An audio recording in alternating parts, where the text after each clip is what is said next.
Kennedy Wilson for living expenses, stolen property, and vet bills. Court come to order. All rise. Have a seat, please. Hello, Judge. Case number 2049, Councilman versus Jorge Watson. Thank you. You're welcome. Mr. Horath, this is your mother, Yes, ma'am. and this is your girlfriend. My fiance, yes. Is she divorced? She's widowed. Since when? June 6th, Of what year? 2022. Well, let me understand this. Prior to you being a widow, you were involved with Mr. Horath. Were you divorced? I was going through a divorce. Okay. And then he passed away. Yes. Mr. Horath, in 2013, you were incarcerated. How long? 5 years. And you have two little girls. Yes, ma'am. When you were incarcerated, were the children living with you prior to being incarcerated? Yes. They were living with you? Yes. When you went to prison, was there any reason the children didn't go with their mother? She left him with my mother. So your mother obtained custody of your children 9 years ago Yes. and raised them. Yes. You got out of prison when? September 2017. And when you got out of prison, your mother invited you to come and live in the house? Yes. In her house? Yes, ma'am. Who else lives in her house? My grandmother. Who I understand from these papers is suffering from Alzheimer's. Alzheimer's. So your mother was taking care of her mother and your two daughters. Yes. So your fiance now, who looks as if she's expecting a child, was your mother's next door neighbor? Yes. And you became involved with her when? End of October 2020, or 19, I'm sorry. And when you became involved with her, you have two children. Yes. You invited her with your mother's permission to move in to your mother's house with her two children. Yes, ma'am. We did agree that she could move in and stay in the guest. Had you been living in the house by yourself with the two girls? Yes, I have. How large a house is it? It's pretty good, decent size. It was a 1,980 square feet, now expanded out another 800 feet, so quite. 5 bedrooms, 3 baths. How do you support yourself? I own my own business. I'm a nurse. Due to the fact of taking care of my granddaughters and my parents at the time, I had to resign from Fort Irwin, working there because of couldn't commit to the hours. So because of that, I went ahead and got my own business of doing home infusions, and that started right before the pandemic. And so I work a lot. Anybody help you take care before they moved in? Anybody help you take care of the girls and your mother? No, it was me. Now, what kind of work do you do? I'm a truck driver. And you? Nursing student and mother? So you don't work? No. How do you support yourself? I was going to school and... Well, supporting yourself doesn't go to school unless you were getting money for going to school. Were you getting money for going to school? Yes. From whom? From financial aid. How much? Maybe like $800, $900 a month. And this was before I was living with Danny and Nancy. And after you moved in with Danny and Nancy? I was helping her take care of her mother, and her VA was paying me to take care of her. She was getting the Veterans Aid and attendance. I gave her that extra money to help out with my mom and those expenses. And then currently, I'm taking care of our young son we have together. So you have a child together and expecting another one? Yes. So then you'll have 4 children, correct? Yes. And you will have 4 children. I will have 4 children, yes. Sounds as if your mother did some very nice things for you. Yes, ma'am. Sounds as if Miss Castleman did some very nice things for you. Yes. Why do you think she's suing you? Out of anger. Mr. Horath, why would she be angry at either one of you? Because we decided that we were going to go ahead off and do our own thing, and she was no longer included in being part of that. Like what?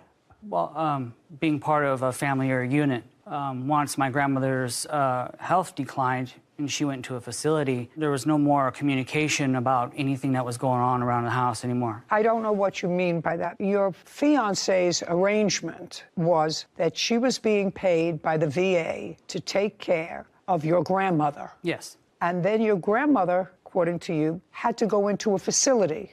Yes. Which means your fiance isn't getting any more payment from the VA. Correct. Now, you're working, you drive a truck. Yes. Were you contributing towards the running of the household? Oh, of course, yes. How much? Whatever needed to be paid. No. Tell me what you paid. I paid the Edison, half the Edison. Well, that's not a set amount. I paid $300 a month. Well, that's an amount. So you paid $300 a month towards the Con Edison. Yes, ma'am. What else did you pay? We paid for the trash, How much was the trash? $50 a month. What else? I paid for the food For who? for our family. Well, for all of you or just for you, your fiance, and the 4 children? And my grandmother, yes, and my grandmother, and Nancy, too. Not for me. Shh. Speak. She would come over and have dinner with us quite often.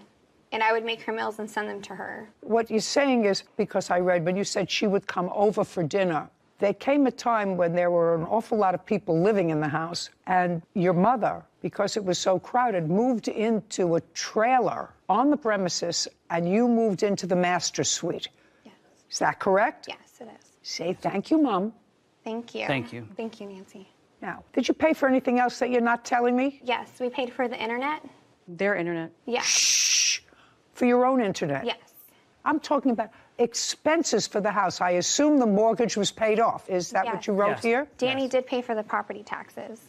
Okay. Well, then that was my next question. Property taxes. Did you pay for any of that? Yes. How much did you pay? It was $12.64 a year. Anything else? Remodeling expenses that we did to the home. I know it was expanded, and it was expanded after you were there. Yes. Yes.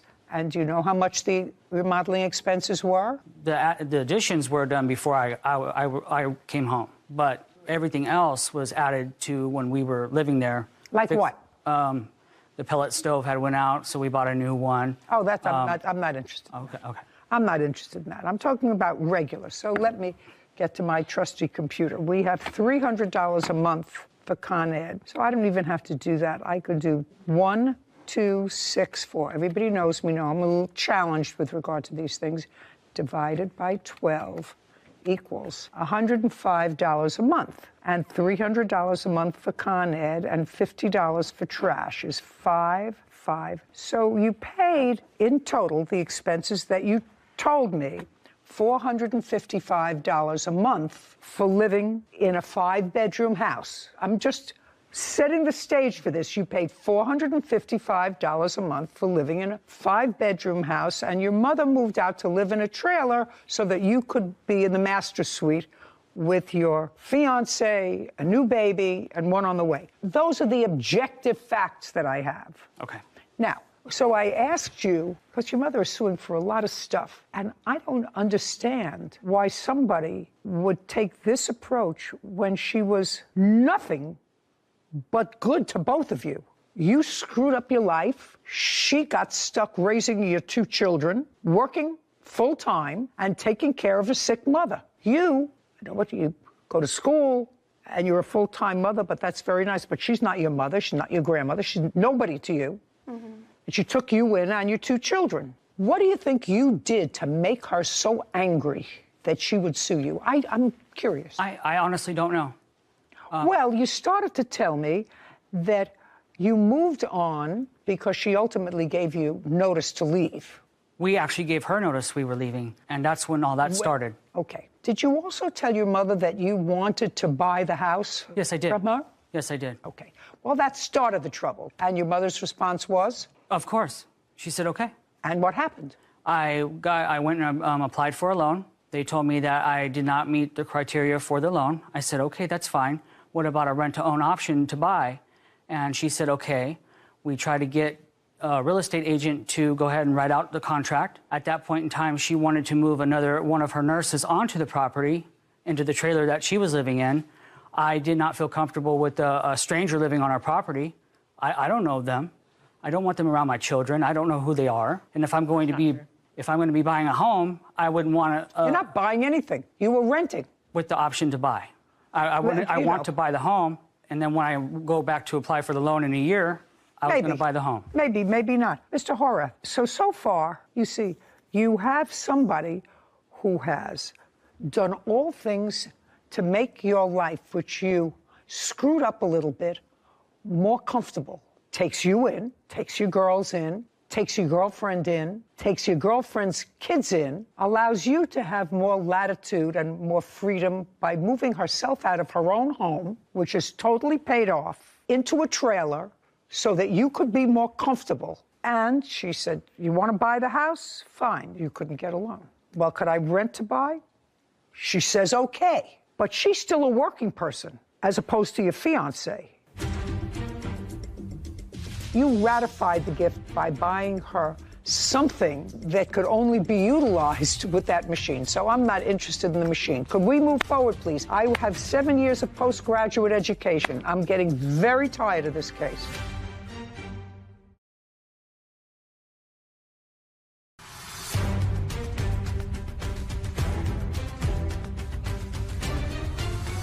Nancy Castleman claims her son, Danny Horath, and his fiancée, Trinity Watson, owe for living expenses and stolen property. Danny and Trinity say they always paid their share of the bills. Okay, now, she's still a working person, and she said, I would like to move one of my nurses. She's not talking about moving in some sex offender into a trailer next to her grandchildren, who she's raised. So I wouldn't see what your problem is with that, but that's neither here nor there. So that started an acrimonious separation. I'm not going to rent the house because I'm not going to allow you to move somebody that I don't know. I'm not even going to meet them. Somebody that I don't know into the trailer. Where are you living now? We have our own home now. Where? Because we didn't agree with, we didn't want to live with her nurse, so we went Just a second. I said the question is, where is your own home? in Hellendale, Is that where she lives? near How near? 10 miles up the road. And when did you move there? July 14th. How big a house? It's a 3-bedroom, 3-bath. Who owns the house? We're renting And how much are you paying in rent? $2,500. So you got a smaller house at 5 times what you were paying her. Is that what I'm hearing? You paid $455 monthly to your mother. We also paid her van payment, but we What? also used the van. Her van payment, it was $900 a month. Did you use the van? Yes. Good.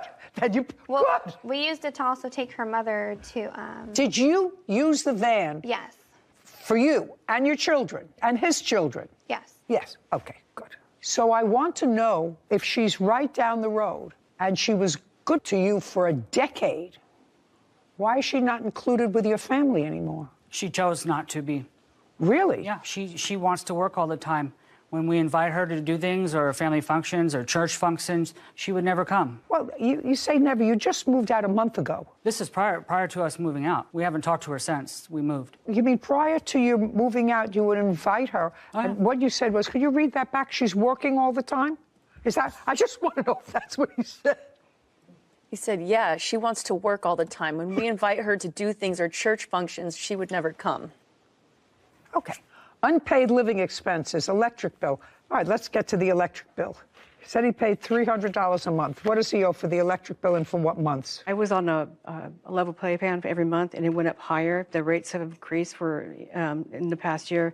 So that was $900. It was $1,800, the bill that came out. So it actually increased over the last year, and I have copies of that. So I asked for them to pay half. Did they ever pay the extra money? No. Okay. And they continue to live there? That just came up in May, yes. Okay, well, then I'm not interested in that. Go ahead. And, What else? What other living expenses? Well, the other electric bill, they were still there. They didn't pay for that one. Which was one? The one from June to July. Were you there in June, July? Yes, ma'am. And I have evidence that I did pay. Okay, I'd like to see it. Paid $3, not the whole amount. No, I did pay. Just let me see that you paid it.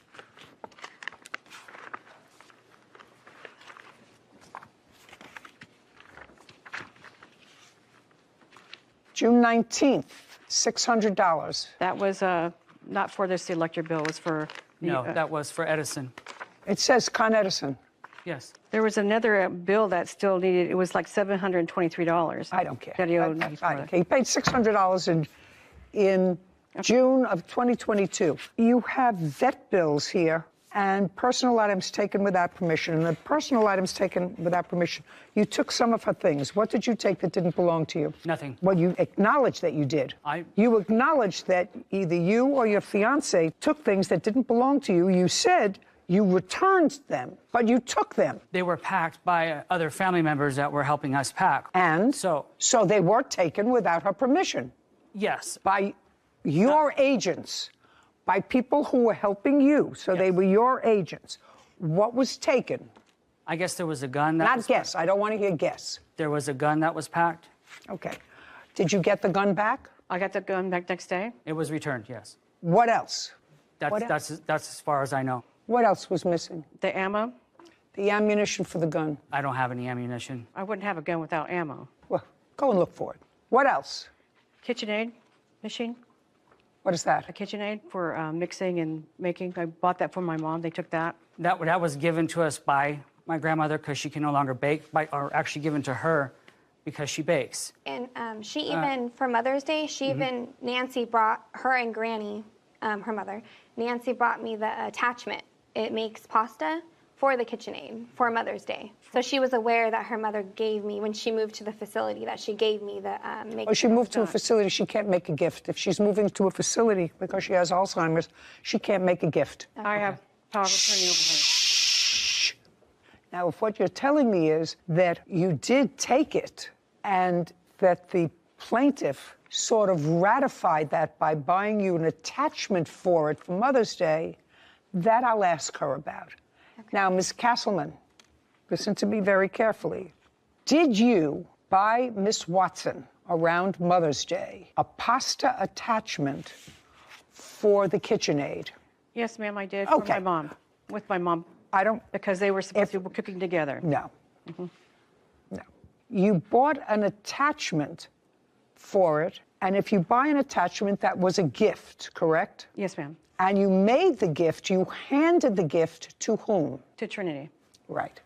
So even if your mother didn't have the mental capacity, you could have argued, to make a gift, and it was yours, you ratified the gift by buying her something that could only be utilized with that machine. So I'm not interested in the machine. Could we move forward, please? I have 7 years of postgraduate education. I'm getting very tired of this case. Okay. Anything else? Vet bill. Now we'll get to the vet bill. Okay. You had to go to the emergency room when and for what, Ms. Castleman? I was having issues with my stomach. I was diagnosed with diverticulitis and had to go to I can imagine. When? That was in June, beginning of June. June of this year. Who took you to the emergency room? I had to take an Uber. I couldn't drive. Who was home? Trinity and her family. And her family. Mm-hmm. And when you went to the emergency room, where was the van? The van was at the home. Why didn't she take you to the emergency room? She said she couldn't do that. She said that she was too busy and stressed out. Is that right? I was dealing, my children's father just passed away that day. And I was there with Just a second. You were separated from him. Why couldn't you take her to the emergency room? Because my children just found out that their dad passed away. That So was I the was day dealing with before. their emotions. Just a second. I'm just trying to figure out why you couldn't take her to the emergency room. You've been living with your mother for a while now, since you got out of jail. How many times has your mother been to the emergency room? Quite a few. How many? More than 10 that I know of. And did you take her to the emergency room since you've been home? I have before, yes. How many times did you take her? 2 to 3 times, at least. When was the last time you took her? Maybe a year ago. And what was wrong then? Her sciatic nerve. Did you wait with her? Yes, ma'am. Good, because that's the right thing to do. Yes. Yeah. Excuse me a second. Get it. Okay. Don't write to me if you're a fly lover. I don't care. You did absolutely nothing wrong. If I looked up the word ungrateful in the dictionary, their pictures would be there.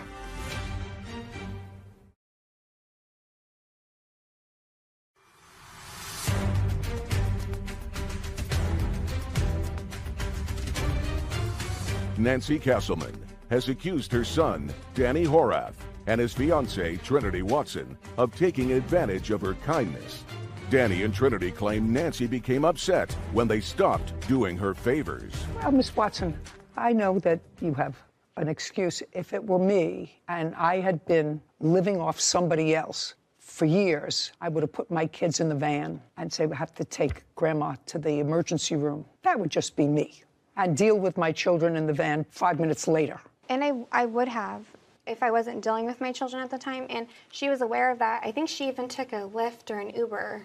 She let me know it was okay. I'm just telling you. I'm trying to get some sympathy going for the two of you. I'm not getting any sympathy going for the two of you. Did she ask you to watch her dog? No, she, like normal. I have a dog, too, on the property, and it was a mutual agreement that anytime one of us were gone, we would always make sure the dog went out to use the restroom. But the day her dog had an injury, I wasn't home. Where were you? Gymnastics competition. It just happened at night. When was your dog injured? On the day that I went to the ER, I asked her before. I said, I have to go. My lift is here, and can you feed my dogs? And because they're in their trailer still, and Molly's still on the bed, and I didn't want her jumping down. And can you take them out? I don't know when I'll be back. The Uber was there, or the Lyft was there, and I left. And when I came back home, it was about 5:30 in the morning. I noticed the dogs were in there, and that Asher was cut up. He had big old laceration. Did you know what happened? Could you figure out what happened? No, I think I know now it was probably under their trailer while he was out, because she did say that she took him out, but she forgot to feed them, and she was home. That night I was home, yeah. Mm-hmm. Did you see her dog injured? No. Did you feed her dog that day? No, I did forget to feed the dogs. I took her small dog, Tamale, off the bed, and I had them go out, and then I put them right back in, and I went back on to the house. And you forgot to feed them? Yes, I did. Okay. But when you went in there, the dog was not injured? No, he was not. Okay. The last part of this, and then I'm actually finished. Money owed for unpaid living expenses. Anything other than what we have discussed? They're supposed to pay rent. Starting when? It was supposed to initially have been in November for January of 2022, because since my mom had to go away because she couldn't take care of her anymore, I had to do what I have to do. You mean after she stopped watching your mother? Mm-hmm. That's when I mostly enforced it. But there are text messages that they agreed to pay. I'd like to see them. Okay. I understand, Mr. Horath and Miss Watson, that the agreement was that you would live there paying certain expenses but not rent, as long as you, Miss Watson, and or Mr. Horath, when you were home, would take care of her mother so that she could work. Yes. Yes. And that stopped at a particular point. Yes, in May. That stopped in May. Yes. Okay.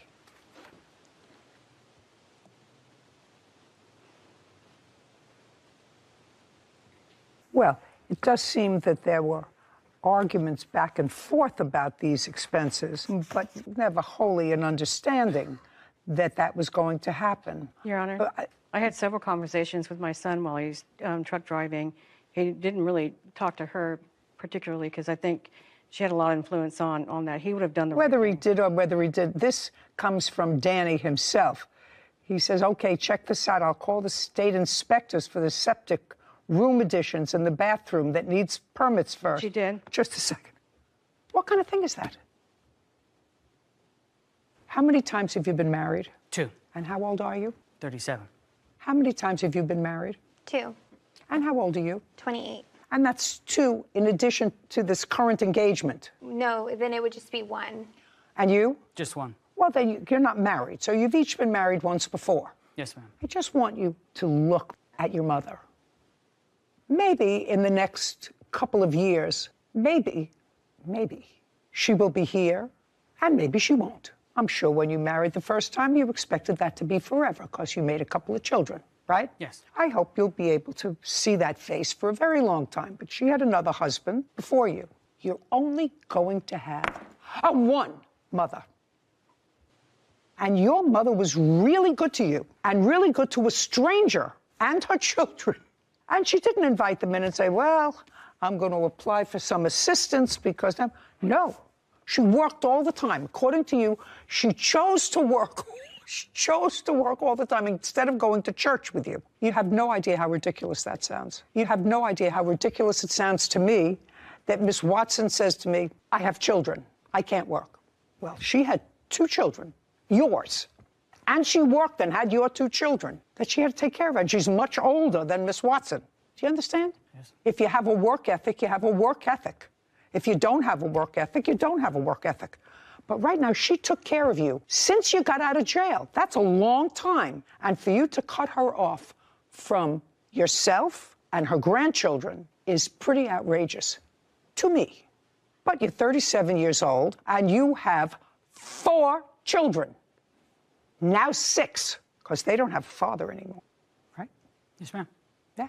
So I don't know what you were doing with all your extra money, but to your mother you were paying $400 a month for a 5-bedroom house, and now you're paying $2,500 a month rent in a 3-bedroom house, and I assume that that's plus trash, Con Edison, and internet, and everything else that goes along with the house. So I don't know who's paying for that, unless you were just stashing away money. I don't know. I doubt it. I don't even want to go into it. Anyway, Miss Castleman, it's not worth it. You did the right thing with him. You took him in. You did absolutely nothing wrong. But you didn't have a contract with him, and you didn't have a contract with her. And I can't enforce giving you money when there was no enforceable contract. But if I looked up the word ungrateful in the dictionary, their pictures would be there. We're done. This court is adjourned. I'm grateful for the things that she did say so they can understand where I'm coming from. She has no control. She gets upset and wants to see revenge in any way she can. Those words are not from him. I know my son. We had a good relationship before all of this transpired. They don't get it. Well, I hope that we can all eventually get back to that point for the sake of the kids. You know, I don't think that there's a legal lesson there to learn, Sarah. I know, it's just so unfortunate because I feel for the plaintiff. As a grandmother, as a mother, you try and do the right thing, and just to feel so taken advantage of. And I didn't hear a good reason. I was waiting the whole time to hear a good reason for why she was this terrible person that they had to move away from, but it never came. Well, the only thing that I came up with was that she agreed to let them rent the house, rent to buy. Yes. Because they couldn't buy the house. They didn't have sufficient funds. But there was a condition. Now, she was living in a trailer on the property. She said, I want to be able to move somebody in there because I'm going to have to find another place to live, and I'm going to need money. If I sold the house, I would have some money. And I'm sure to pay for her mother in care costs money as well. She's a hardworking lady. She had 2 little kids that she had to take care of, in addition to a sick mother, in addition to working full-time. A lot of stress. While this one is in prison and the girlfriend is going to school. No legal lesson, but hopefully they work it out. Hopefully. Be too bad if they... Brian Martin is suing his ex-girlfriend, Jennifer Hancock, and her ex-boyfriend, Derek Jones, for personal property. Court come to order. All rise. Have a seat, please. Hello, Judge. Case number 2063, Martin versus Hancock Jones. Thank you. You're welcome. Mr. Martin, how old are you, sir? I'm 46. Who is this with you? This is my girlfriend, Kimberly. Case is not unusual, but sad. Mr. Martin, you had a long history of drug addiction. I did. From when to when? From 2002 until December 1st, 2020. I've been clean for 2 years on the 1st of December. Good for you. Thank you. Did you manage to get clean by going into a residential facility? I did, yes. How long were you in a residential facility? I was in 23 days in an inpatient facility, and I was just over a month in an outpatient facility. Are you currently working? I am. What kind of work do you do? I'm a production manager for a soap and bath bomb company. How long have you been working for them? A year yesterday. Are you in touch with your folks? I am. Back in their good graces? Yes, ma'am. There was a time when that wasn't true. Correct. This is what I gather this case is about. Miss Hancock was your girlfriend. Yes. For how long? We dated from November 2019 until April 2020. We separated for a few months and got back together in July 2020 and separated again in September 2020, so 7 months. And it would be a fair statement, sir, that the reasons that you separated on both instances is because you relapsed into using drugs. Yes. And it would also be a fair statement that the first time you left the house at the defendant's request, you were unsuccessful permanently from ridding yourself of addiction, but you thought you were okay and you asked her to take you back. Yes. And she did. Yes. And you would have to acknowledge to me that made her, A, a forgiving person. Very. And someone who cared about you. Yes. I say all that to you because it's not my job today to exacerbate what appears to be a strained situation, which I assume from your papers has resulted in a final protective order in favor of Miss Hancock, keeping you away from her for how many years? Permanently. Forever. Yes. And that was after a criminal case was resolved, and that was a criminal stalking case. Yes. That was resolved, and it was resolved in her favor probably, and I don't know this for certain, probably with a plea from you.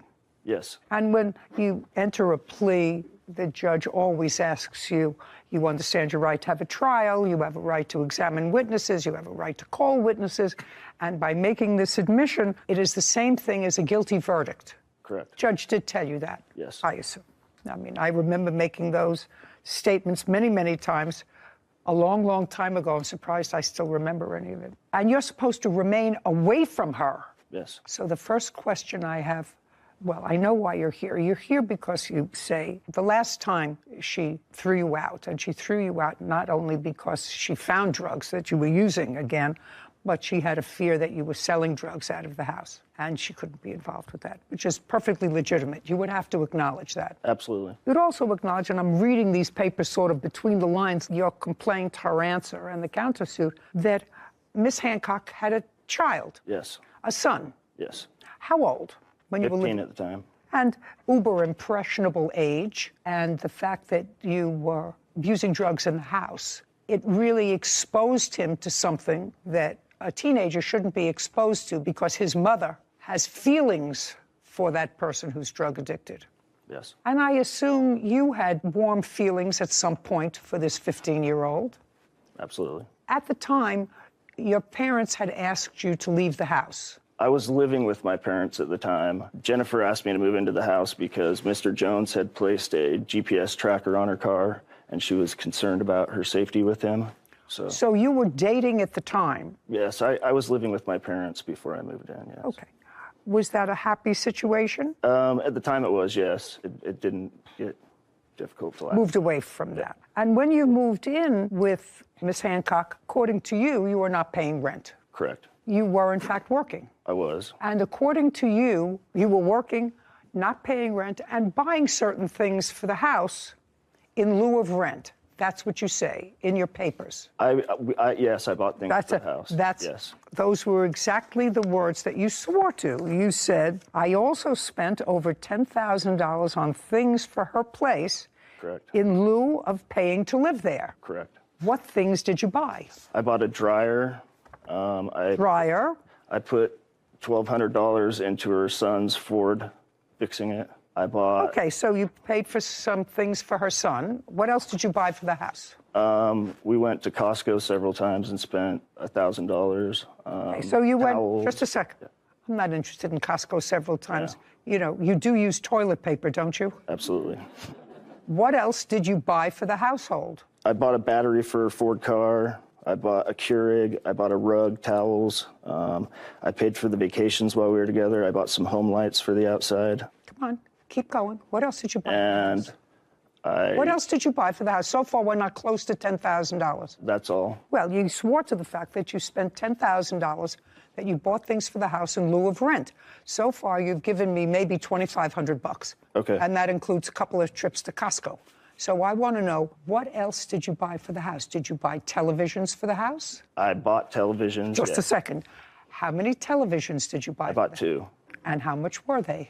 One was $1,700, the other one was $500. What else did you buy for the house? Those are the only items I remember buying for the house. Great. Now, what items do you claim that, because that's what this is about so far, what items do you claim that Miss Hancock kept that belonged to you when she told you to leave the second time? I have text messages saying... No, don't tell me text. I don't want to hear text messages. I want to hear what items you claim are your property that she kept when she told you to leave the second time. That requires things: a fishbowl, a guppy, a pair of shoes, a tie. And if you say any of those things, I'm going to throw you out of here, because I don't waste my time over guppies. Yeah. So tell me what you are alleging that she kept. 2 TVs. Okay. An entertainment center. Just a second. You didn't tell me an entertainment. You told me you bought 2 TVs, $1,700 and $500. That would fit into the $10,000 of what you spent in the house. Entertainment center. What did you pay for the entertainment center? Originally, I paid $1,200. What else? I'm also asking for the return of a rehab center that she was kicked me out of, $2,500. Oh, don't be ridiculous. Keep going. Okay. And then 47 Nintendo 64 games. 47 what? Nintendo 64 games. So, Mr. Martin, because I'm going to make short shrift of this case, as you can see right now, and your girlfriend looks like a nice lady. I don't know why you're here. You seem to have problems with boyfriends. Yeah, I got to start picking them better. I do. This one put a tracker on you. This one, you have a protective order permanently. You have to figure these things out before ultimately you get very hurt.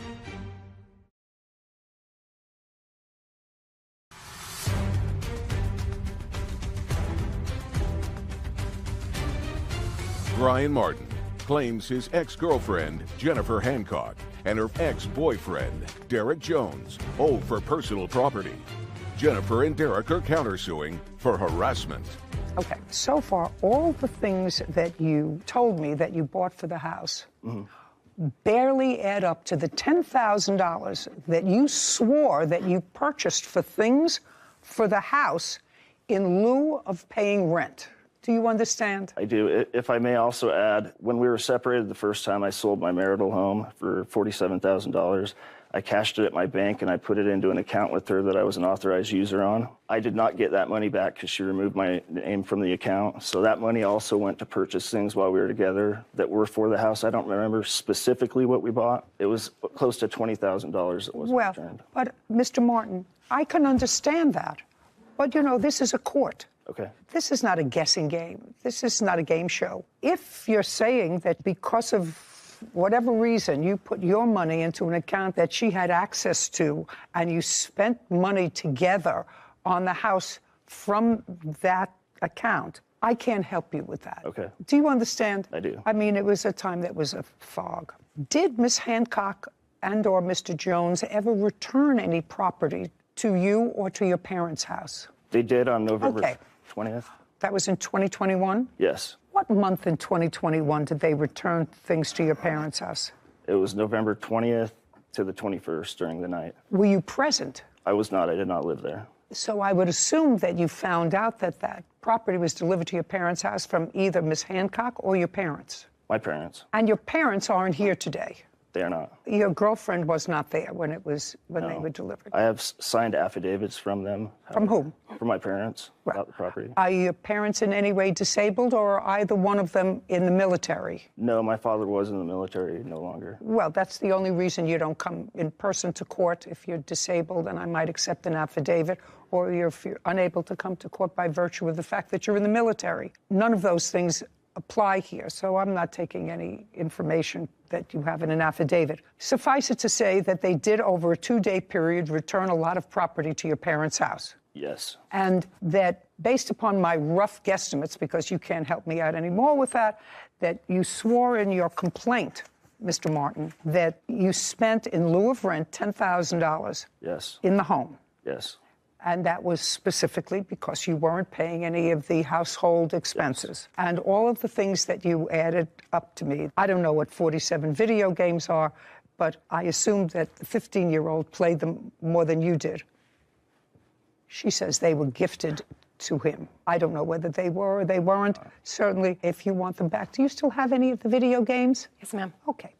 And you want the video games, sir, or do you want to leave them where they are? I would like them. You would like them? Yes. Okay. Miss Hancock, I'm going to make this as easy as possible. I would like you, not the boyfriend, I would like you to pack up those video games. And do you live in the same town, area, whatever? Close enough. Is there a police precinct where you can drop them off? Yes. Do you know what precinct number that is? I don't know the number, but I'm happy to drop them off at Bountiful City Police Department. Got it? Yep. Within 5 days from today, package up the videos that you have. No problem. You know, if any of them are damaged, I don't want to hear from you. We're talking about a year ago, a 15-year-old has played with them, whatever. She's going to give you back your video, your 47 video games. Okay? Okay. Take a breath. You have to say it's over. Tell me about your new girlfriend. Are you living together? We are, yeah. She's great. I love her. She's great? She's amazing. And you're fine? Yeah. And you're working? Mm-hmm. You have to put a period to this. Yes. A real period. I know. Okay. Ms. Hancock, you and are you currently together, or is this an ex-boyfriend? Ex-boyfriend. Ex-boyfriend. Well, you seem to have problems with boyfriends. Yeah, I got to start picking them better. I do. This one put a tracker on you. This one, you have a protective order permanently. You have to figure these things out before ultimately you get very hurt. Absolutely. Okay. I read not only your answer, and I've resolved Mr. Martin's claim. He is going to get all of his videos back. You know that Ms. Hancock and Mr. Jones have a cross-claim for harassment. I do. And that was not made part of the criminal case, any restitution. No. It was not. Did the district attorney request any restitution? No. Why not? I was actually not involved. It was a criminal case, not a civil. Well, you were the complainant in the criminal case. The state of Utah is the one who filed it. But you were the complainant. They may have filed it. It actually says right here, state of Utah is the plaintiff. Of course. So, I know that I did contact the police and ask them to So do that. you Yes. were the complainant. Okay, yes. You know, it's the state of New York versus John Jones. It's the state of Utah versus John Jones, but there has to be a complainant. Yes. Somebody who was robbed, somebody who was the victim of stalking, somebody who was the victim of an assault. That's the complainant. That's who you were. Sorry, I misunderstood. Did you ever ask the district attorney for compensation for lost wages or anything else that you suffered as a result of this stalking? No, I was not aware I could actually do that.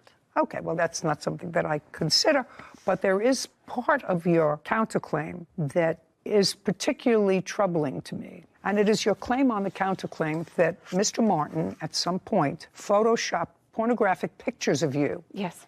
And disseminated them. Yes. When did that happen? It was left on Derek's car. And I'm not sure when, because Derek found it and didn't tell me about it for a while because he was upset and he didn't want to upset me about it. When did you find it, Mr. Jones?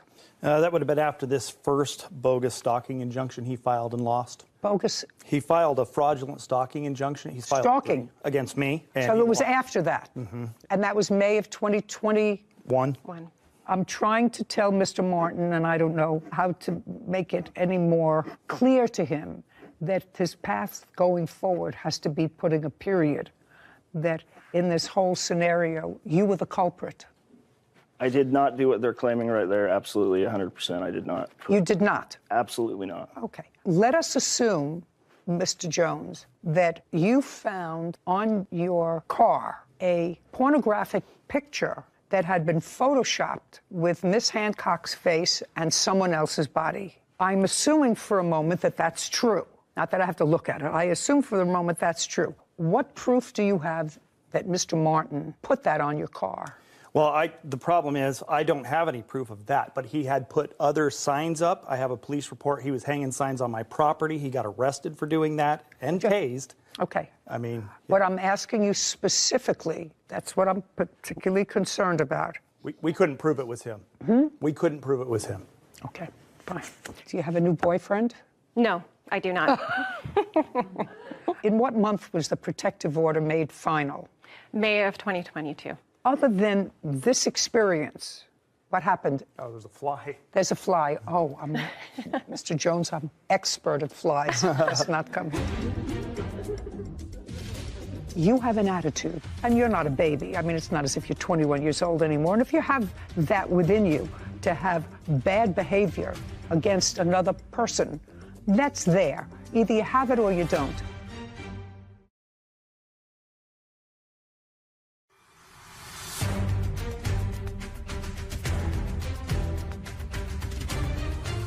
Brian Martin has accused his ex-girlfriend, Jennifer Hancock, and her ex-boyfriend, Derek Jones, of keeping his personal property. Jennifer and Derek are countersuing, claiming Brian was harassing them. Okay. Other than today's appearance, since that was issued in May of 2022, have you had any other contact with Mr. Martin? No. Have you? Yes. Tell me when. 5/7/2021, we called the police. No.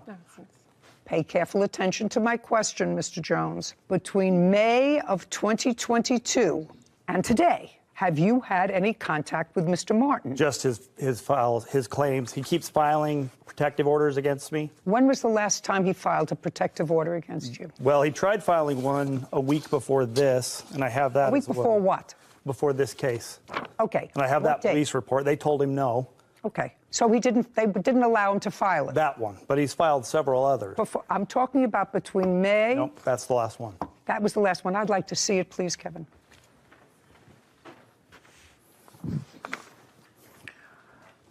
Mr. Jones, do you have a protective order in your favor? I've tried. Not tried. No, I don't. You do not. Okay. Your Honor, I have a video of catching him stalking my house, hanging signs. We submitted that. We also have the police report that he was arrested that day and tased. And tased? Yep. I have that report right here as well. I'd like to see it.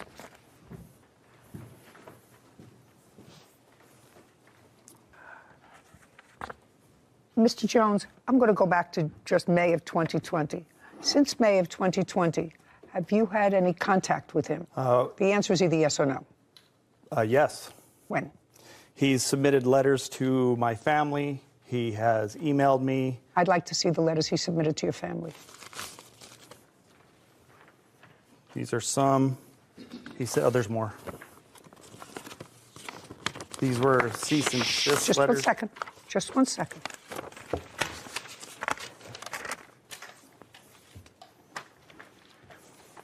What's this? Mr. Jones texted me a text that says tweaker, and that's who I... Just, dear Miss Jones, who did you send this to? I'm not aware of the letter. May I see it? He took it to my rental.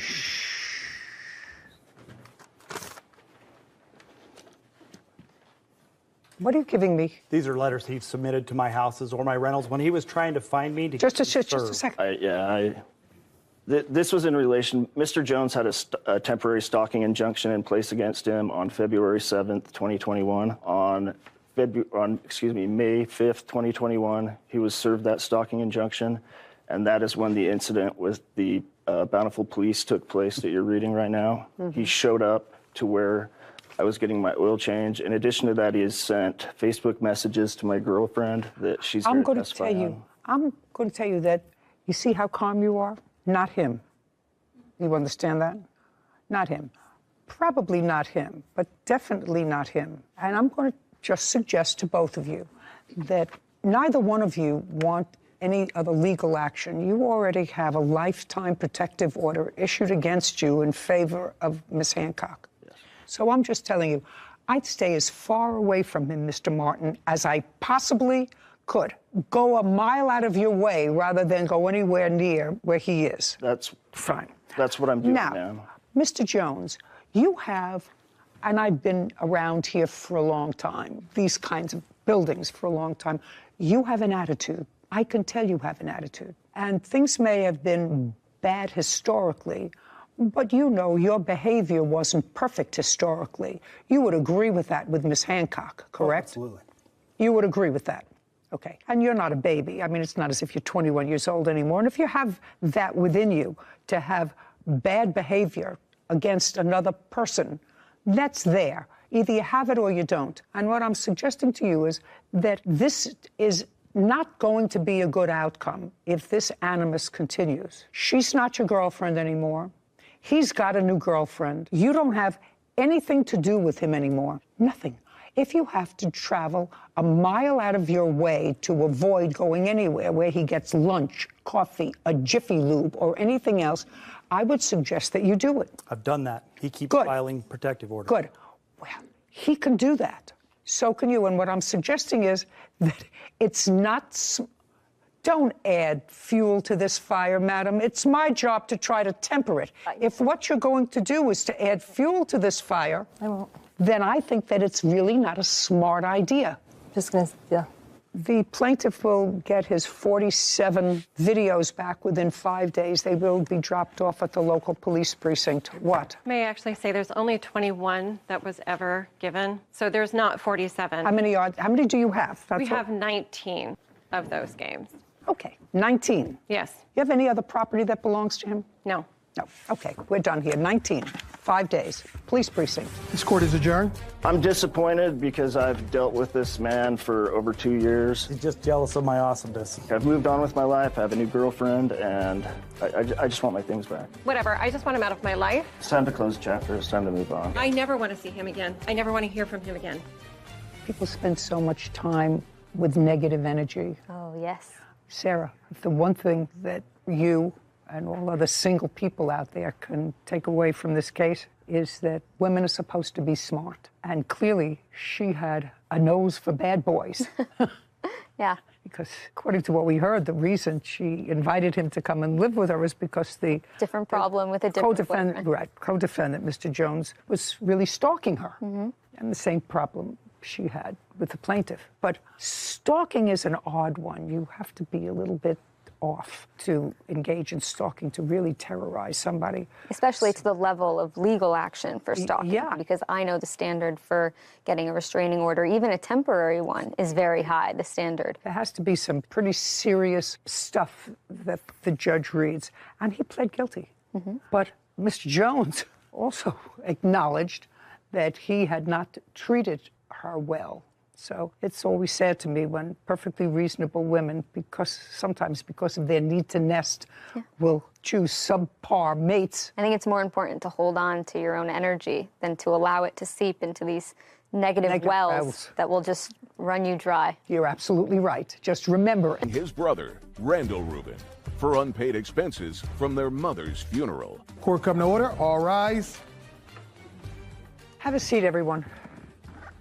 Good morning, Judge. Case number 2011, Rubin versus Rubin. Thank you. Welcome. Mr. Rubin, this is your brother. Yes, it is, Your Honor. And this case involves sharing expenses for your mother's funeral. Correct. And it is your claim that your brother, who I believe was living with your mother at the time she died, Right. agreed to pay half of the funeral expenses when he received proceeds from a small life insurance policy that your mother had left. Yes, Judge. Our mother only left us a $5,000 life insurance policy. That's what the case is about. Right.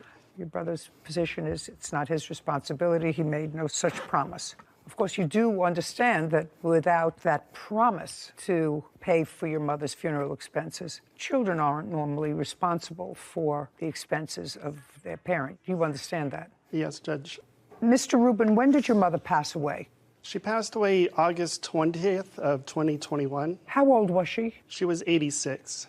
And how long had you been living with your mother? Your Honor, I took care of my mother since 1991. Well, if you were taking care of her for almost 30 years, sir, what kind of physical malady did she have when she was in her 50s? She suffered from chronic kidney failure. When did that medical condition develop? Pretty close to 91. What is pretty close to 91? Beginning in the 90s, 91, 92, etc. So when you moved in with her, was your mother sick or was she not sick? She was sick. Did you live with your mother because it was not only good for your mother, but because it was good for you? That's Correct. what I'm trying to get Yes. to. The answer is yes. Yes, and ma'am. you moved into your mother's house Correct. that she owned or rented? She was purchasing it through a mortgage. She owned her home. Yes, ma'am. Correct. Was she working in the 90s? She was. Therefore, she wasn't incapacitated to the extent that she needed full-time care. At the beginning, no, ma'am. When you moved in with her, she was employed on a full-time basis, Correct. sufficient enough to get a mortgage from a bank based upon her income. Correct. And what were you doing in 1991? I worked. For whom? Associates. For how long? Off and on from 91 till about 2 years ago. What does off and on mean? I had several jobs in between. I sold cars for various car dealerships, and I also owned several businesses. When you lived with your mother, who paid the mortgage? My mother did. Did you pay your mother for any expenses? Rent, gas, electric, phone, anything? Or did you live there and you had an agreement? You lived there, she wanted your company, whatever it was. She lived alone? At the time, yes. In 1991, she was just living alone? Correct. And I assume, therefore, happy to have your company. Correct. I assume. Mm-hmm. Okay. So you made no payments to your mother? With the occasional help with some utilities or food, yes. Okay. So you were able, I assume, to save a substantial amount of money? Correct. Just for my own information, so that I can sort of put this thing together. Sure. You have stocks, bonds, savings? No, ma'am.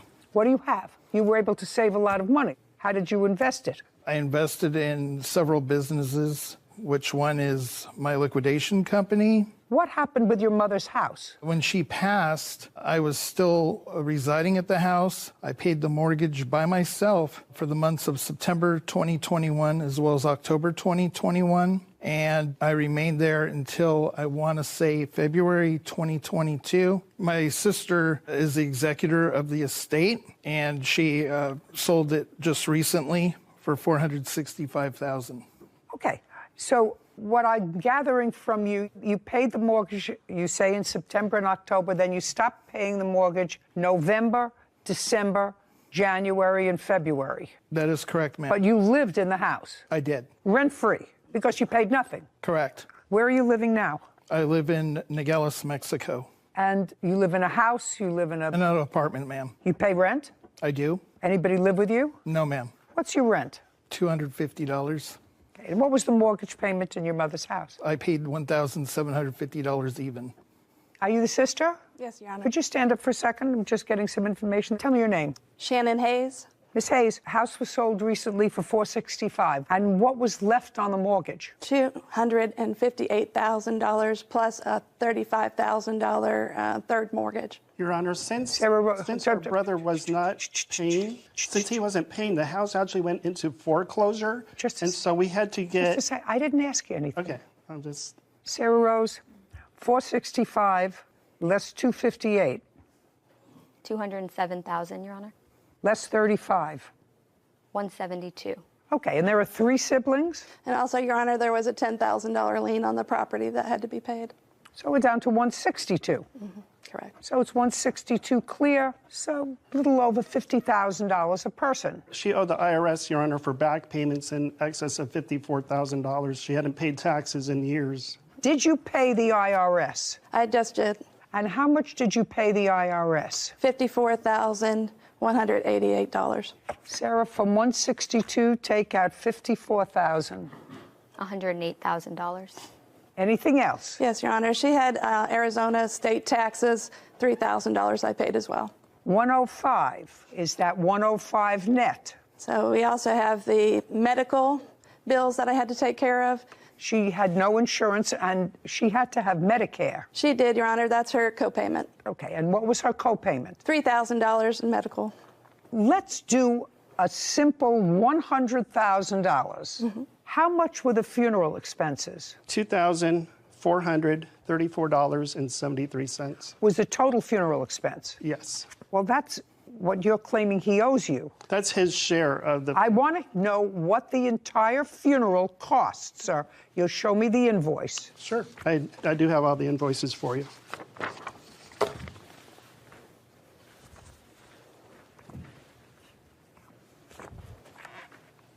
The first one, Your Honor, is just for the cremation. 1058. Correct. Okay. 1058. The next one should be from the cemetery. This is the total funeral home charges, and this is cremated remains internment of $2,200. Correct. The next invoice you should have, Your Honor, is from services provided by a rabbi. Okay, that was $600. Your Honor, it was actually $700. I paid the rabbi $100 as an honorarium. No, that's $600. Whatever you want to pay him as an honorarium, that's fine. So the total expenses are $3,858. You should have another invoice for a proposal for a headstone as well. 1717. Yes, Your Honor. $3,858 plus $1,717. $5,575. That's it. Okay. I assume your mother died without a will. Correct, Your Honor. Okay. And you are the only surviving siblings?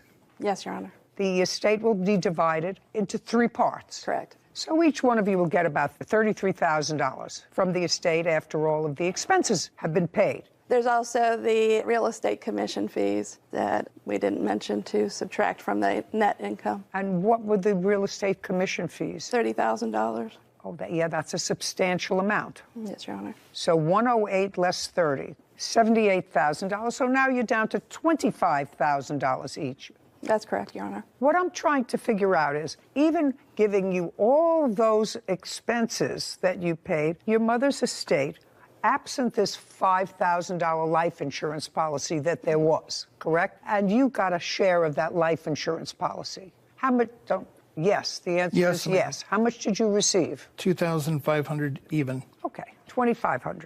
Yes, ma'am. And did you get a share of that life insurance policy? No, Your Honor. Did you? Yes, Your Honor. I also received $2,500. Great. And the estate had net, after everything, at least $75,000 divided by 3, which is $25,000 apiece after you pay all expenses, which in this case would have been funeral expenses. Do you understand where I'm coming?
Parked in my yard. Where's the title to it? I have it. I'd like to see it.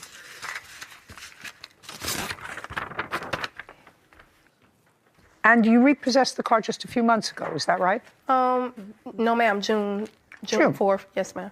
Well, that's a couple of months ago. Oh, okay. Great. Where's the back of this title? I just sent it as evidence. I don't have the title with me, but that's the title. It's in my name. Have her sign this. You're signing over the title to the car for her. Sign it over. I'll notify. Sign it over to her. We're going to give you the $100 that she owes you. Sign it over to her. You do understand, Miss Flowers, you came here to court today from where? Jacksonville, Florida. And you want to get home, right? Yes, ma'am. And you've got an appearance fee for coming here? Yes, ma'am. Right. All that's being withheld until you sign the title over to her. Do you understand? Okay. Great. Okay. So now you're going to have 5 days to get your car. Your Honor. And I'm awarding her on her counterclaim. You got your property back. I'm awarding her on her counterclaim. So far, $100, because that's what you owed her on the car. And it was done a few weeks ago. The car is there. Within 5 days, with a marshal, go and pick up your car. Do you understand? Okay. Within 5 days of today's date, she's coming to pick up the car with a marshal. Don't do anything to the car because you're not getting any cash until she has the car. Okay. Got it? Got it. Perfect. We was at the park first, which I can pull up the video and show you we was at the park first. I did not hit her first. She walked up to me because in the video, you're gonna hear my friend saying, friend, turn around, turn around. She hit me. May I see your video yes, where ma'am. she hit you first? Let's get to your counterclaim. I've already given you the remainder owed on the car, which is $100.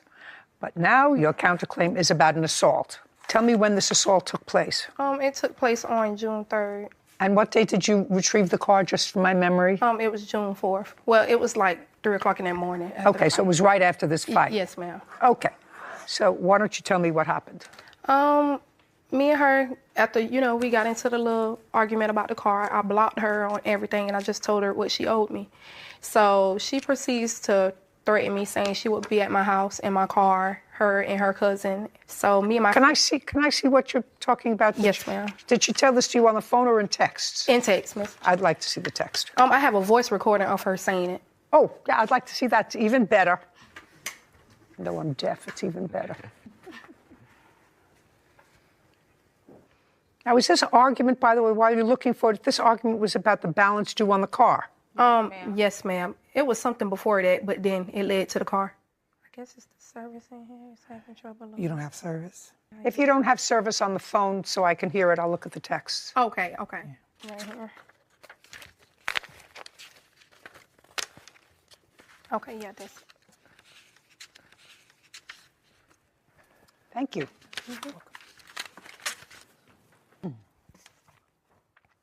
Okay, so what?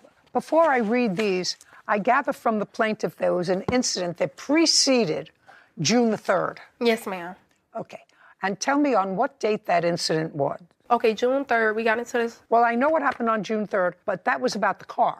Oh, no, ma'am. It was earlier that day that we was talking about whatever happened. Okay. Well, why don't you tell me about that? Okay, so it was something going around on social media about people being behind a fake page or whatever. So I was exposed on a fake page. She was exposed on a fake Snapchat or something. It was something like people saying bad stuff about people on the Snapchat. So you understand that? No. Okay, so it was someone I made. thought it was a younger thing, and I just didn't understand it. So that's okay. Someone explain it to him. Okay, someone made Snapchat, right? Okay, someone made a Snapchat that nobody knows like who it belongs to. They posted pictures of me on there saying bad stuff about me. They posted something about her also, and about my baby's father and other people. So Honesty texts one of the girls that they thought it was behind it and told them that it was me. By me and her still being friends, I was lost. Like, why would you text someone that's not even friends with you saying that it was me? So she said, and I have it in the text message, in the evidence. She says that, and if I did say that, y'all shouldn't be behind fake pages anyways. Y'all too grown for that. Keep me out of that. So I said, to solve all that, just pay me the money you owe me. To make it fair, just pay the money you owe me for the car, and I sign over the title, and we have nothing else to talk about. Then I blocked her. So then she gets on Instagram and texts me and made a voice message about, oh, I don't owe you such and such. I'll be at your house when I get off in your car or whatever to fight. So me and my friends was at this park called Lonnie C. And Honesty came out there and went live, was on Facebook Live, and I have the video. And was saying all kind of stuff on the live about me towards me. And that's when she came up to fight me, like at the park. Your Honor, that is not true. Yes. Okay. I have the evidence. Did you? Yes. Rumors were being spread, but... On the internet? On the internet. No one knows the source of the rumors. And then there were some allegations that maybe it was the defendant who was the source of the rumors. Right. Says not true. Escalated and then started live streaming a fight. Right. She gets. Okay. You have the live stream? Okay.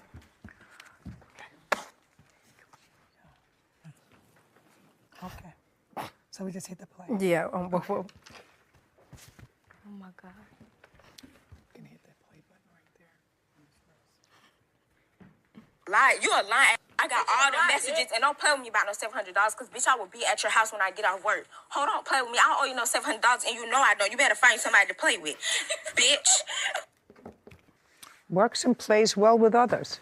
Isn't that a check-off sign someplace?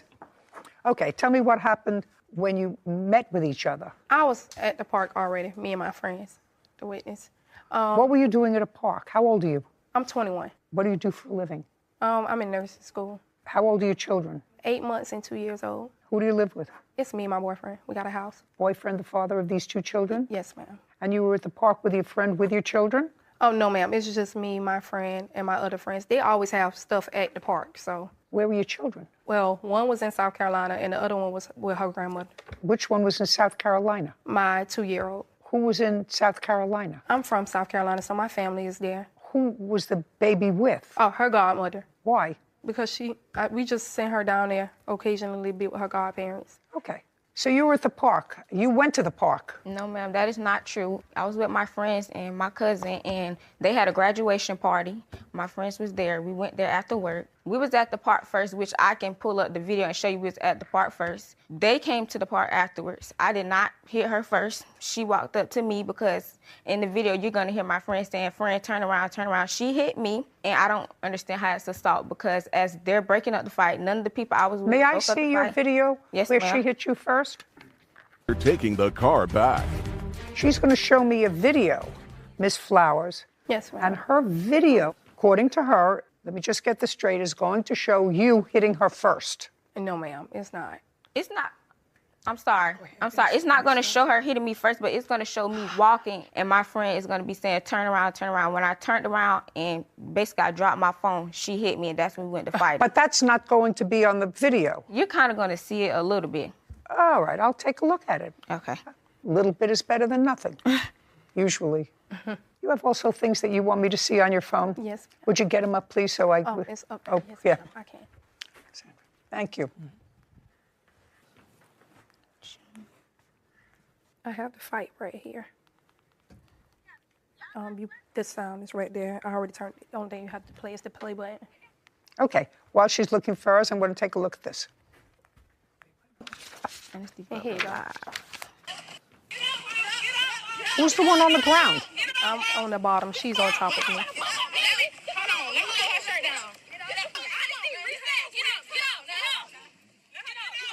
It's terrible. I don't understand it when women fight. It's just so...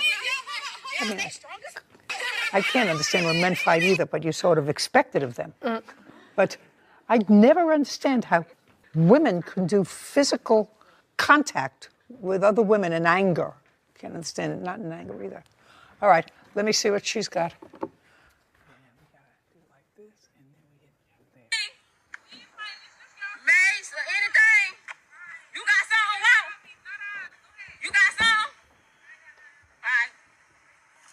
She better come right here and let this house leave me. Oh my God. Give me the phone. Wait. All right, bitch, be coming right here. What?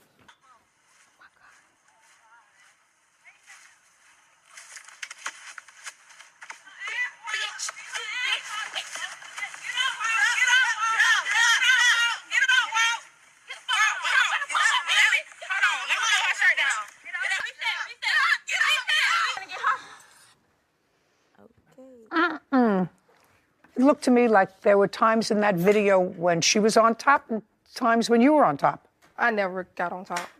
She kicked me in the face and all while I was down. I would never got on top. Just said, were you wearing the red pants? Pajamas, yes, ma'am. Yeah, you were wearing the red pants, right. I'll take a look at your pictures. It seemed as if somebody else who was in that mob, and it was very hard to tell, was kicking somebody. Your Honor, that was me. I kicked her. We were fighting, and her witness is she jumped in the fight, and she actually hit me in the head. Love a person who tells the truth all the time. Right. Thank you. No. Okay. Ladies shouldn't fight. You shouldn't be in the same place together if you're not getting along together. You don't go to the park together. But this was a fight. Looked to me from that video is that you were both willing participants in that altercation. So I'm dismissing your counterclaim, with the exception of the $100 that she owes you for the balance of the car. So in this case, the car is transferred permanently to the plaintiff with her payment of $100. Your counterclaim for assault is dismissed. You have 2 children. Do you have kids? No, ma'am. Okay, well, don't fight. It's not ladylike. All right, we're done. We're done. Court is adjourned. It was not a bad car. It is now because I don't know what she did to it, but it's not a bad car. But I'm just glad she got it back out my hands. I took good care of the vehicle. I got it fixed multiple times, spent almost $2,700 into getting the car fixed. It's just messed up, like drivable and everything. She told me that she reported it stolen since it was in her name, but she actually kept a spare key. And she came into my yard at like 3 a.m., I believe she said, and she just drove off with it while I was asleep. I guess because she's immature, and some people just do immature things. We're no longer friends. I think what we saw in there was 2 women square up, get into a fight. Obviously, no one wants to see it, a terrible result, but you play stupid games, you win stupid prizes, and the court is not going to step in and figure out what happened here. Yeah, you're right. You're right. People generally shouldn't fight. I always find it unnerving when I see women who are supposed to be triple process thinkers, all women, but especially somebody with 2 young kids. Take yourself out of harm's way. Don't put yourself in harm's way. But if you do, don't ask. You're right. Don't ask, of course, for your help. Absolutely. Thanks. They made a complaint to the police that you had threatened them with a gun. Correct. And you didn't see a firearm. He was telling me to get off of his property, screaming accusations. I turned and ran. He didn't have a firearm. Everything they've said is lies. You consciously lied to the police, and it could... Okay, so you walked over to the plaintiff's son's house and told him you had received an anonymous call that somebody was selling marijuana out of his house. No, that someone was purporting that he was selling marijuana out of his Who was selling? Donald John Sullivan. I understand that marijuana was being sold out of his son's house. Yes. Okay. And then what happened? We talked it over. After we talked it over, I returned back home. There was no issue at that point. You didn't go over there because there was an issue. I gather you went over there because you were his friend and you wanted to alert him. Yes, Your Honor. And then you went home. Come on, let me hear.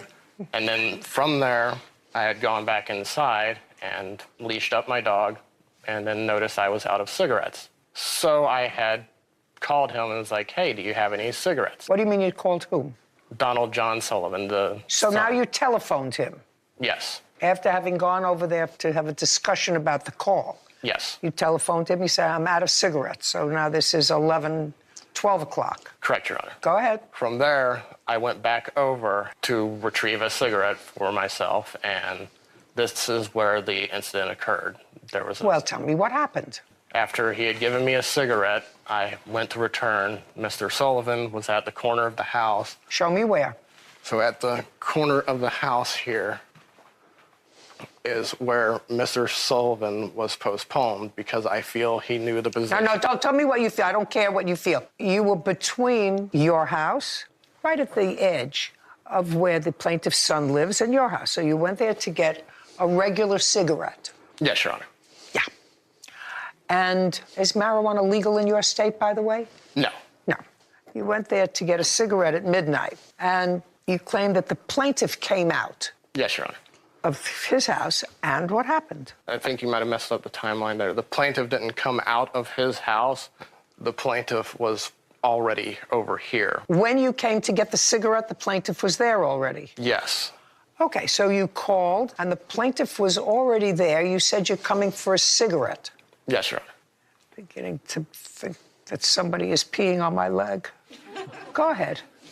And then... And this is at midnight? Yes, Your Honor. Keep going.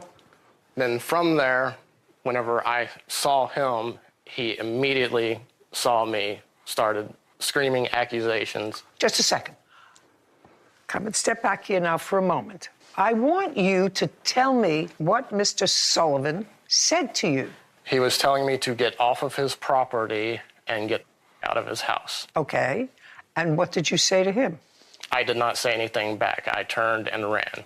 Okay, and? From there, I ran through our houses to the road there. Now you can go back. So I ran from here. Yes.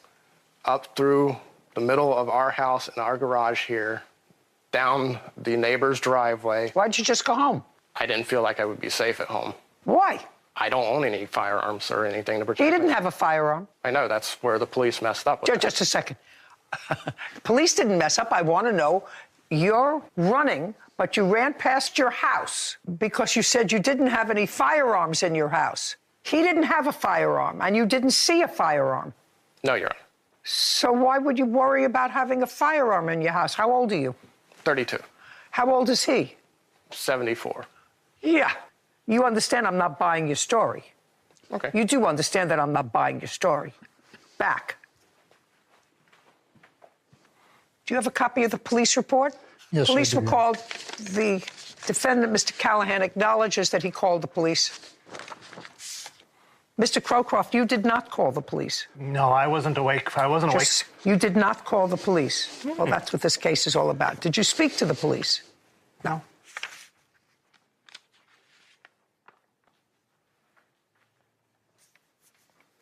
Well, Mr. Callahan, this is very clear in this police report. Actually, couldn't be clearer. The police were dispatched. It was not a mistake, as you allege, that the police didn't mistake anything. They were dispatched over a call that said that Mr. Sullivan pointed an AR-15 type rifle at him while speaking to the plaintiff's son. That's what it said in the police report. Now, I've read your answer to this, sir, and your answer suggests that the police got it wrong. Yes, Your Honor. That's what the answer says. However, the police did an investigation, and I'm going to read to you what they say, sum and substance. Callahan, that would be you, admitted that he made up the incident because he feared for his roommate. I told Callahan that he was pathetic. Callahan stated he might as well blow his brains out and stated that it would do me a favor. Callahan was arrested, that would be you, for obstruction. The officers had conducted a follow-up because they were shown film footage, which evidently was from a Ring camera that the plaintiff's son has, showing the entire incident, which clearly suggested that there was no AR-15, there was no gun pointed at all.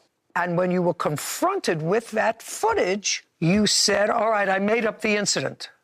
That's what you said.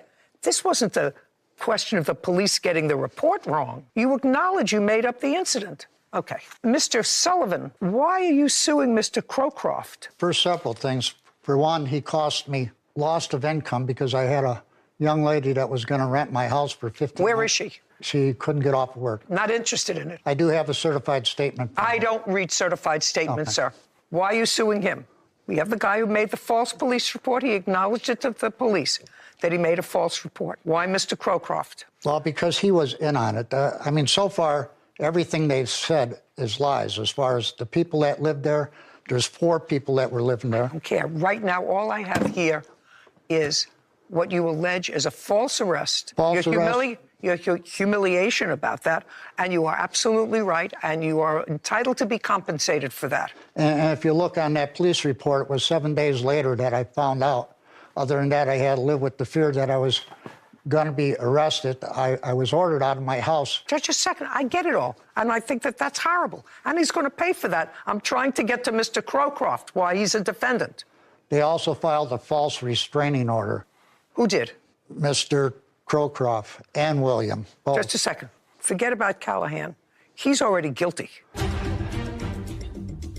I don't see what the basis was for your protective order. Because Donald followed me around. He was harassing me. He knows I'm bipolar, and he knows that that kind of interaction is very hard for me. If you have issues and they're exacerbated by the plaintiff, move.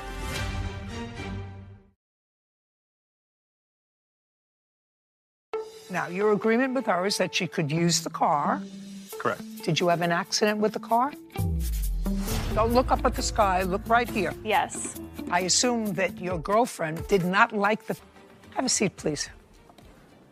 Hello, Judge. Case number 3025, Maurice Thompson versus Schulte. Thank you. You're welcome. Miss Ruiz, this is your boyfriend. Correct. How long have you been together with him? It's been on and off for about... Like 2.5 years, Your Honor. And you have a child together? We do. How old is that child? He turned 1 in January. Do you live together? We do. For 2.5 years? Most of the 2.5 years, correct. When it wasn't the most, were you living with Miss Schulte? No. When were you with Miss Schulte? 3.5 years ago, at least. When you were with Miss Schulte, were you living with her? Yes, Your Honor. You have any children together? 1. How old? He will be 4 in August. Do you see him? Every week, or every other week. That going okay? Yep. Yep, it's not an answer. Sorry, yes, it's an Your answer. Honor. Very good. Okay, now, when you were with her 3.5 years ago, you had a car. Yes. And that car was a 2016 Jeep Renegade. Correct, Your Honor. In whose name was that car? The vehicle is in mine and Kendall's name. When was it put in your name and Kendall's name? At the time of purchase, it was...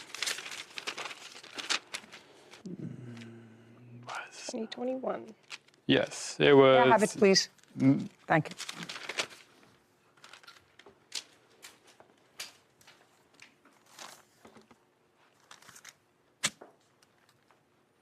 Okay, so it was purchased by the two of you April 6, 2021. Correct, Your Honor. And at that time, you two were together. Yes, Your Honor. But then there came a time when you had a breakup. Yes, Your Honor. When was that? It was around December of 2021. And where did you go? I went back to move in with my parents. Did you take the Jeep with you? I did. Did you have another car, Miss Ruiz? I actually drove the Jeep for a while until... No, he said he took the car and went back to his parents. That was in December of 2021. What I'm asking you is, in December of 2021, did you have another car? I got a new vehicle, yes. In December of 2021, when he left. So it was agreed between the two of you that he would take the car, even though it was in both your names? Yes. Okay. Who was making payments on the car? I was, Your Honor. So that was the agreement. He would take the car, he would make the payments, you would get another car. Yes. Great. And then you moved back with your parents. Now tell me how Miss Schulte, with whom you have a child, got possession of the Jeep. So at the time, I was not able to afford the vehicle. Okay, so you took it, but you had payments. What were the monthly payments? I believe they were $367. So how did it come into Miss Schulte's possession? I did not need the vehicle, as I had another car at the time, and she was in need of a new vehicle. So I offered her the deal that if she were able to put the vehicle in her name and keep insurance on it, that she was able to have the vehicle, but she did not follow any of the rules for the agreement. She can't register the car in her name, sir, because there's a loan out on the car. Right. And they're not going to allow somebody off the hook. That would be the two of you who are on that loan. Right. Right? They're not going to allow the two of you off the hook and just have her on the hook. The loan, as between the loan company and the two of you, she's nobody. Right. So she can't register the car in her name unless she pays it off. That was the idea behind the agreement, Your Honor. Well, I don't know what the idea was. You mean the idea was that she make the monthly payments? Yeah, she was to continue making the monthly payments. That's okay. She can make the monthly payment. She still can't register it in her name as the owner because there's a lien on the car by the people who gave you the money to buy it. Correct. So she can't register because there's a lien on it, on your title. Do you have your title? I do. And I want you just to look at your title and tell me what it says under lien holder. It says the bank that has the title to the vehicle. Right. And they actually hold the title. She can't register it in her name. So in effect, what you said to her was you can use the car as long as you make the payments. Correct. Because I can't make the payments anymore. Okay. And then you went back to Miss Ruiz. Correct. Okay. And when did you go back to Miss Ruiz? Month. This was in January of 2022. So a month later. Yes. Now, your agreement with her is that she could use the car. Correct. She has used this car as long as she made the payments. And had insurance on the vehicle. Okay. Did she make the payment in January? Late. Did she make the payment in January? She did.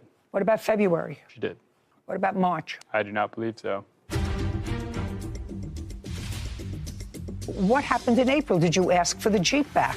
I was asking for the vehicle back shortly after giving it to her because she wasn't holding up her end of the agreement. She was not making the payments on time and she did not have insurance on the vehicle. She made the payments. She made January, February, and March. Late, now, which affected my credit. Well, that's too bad.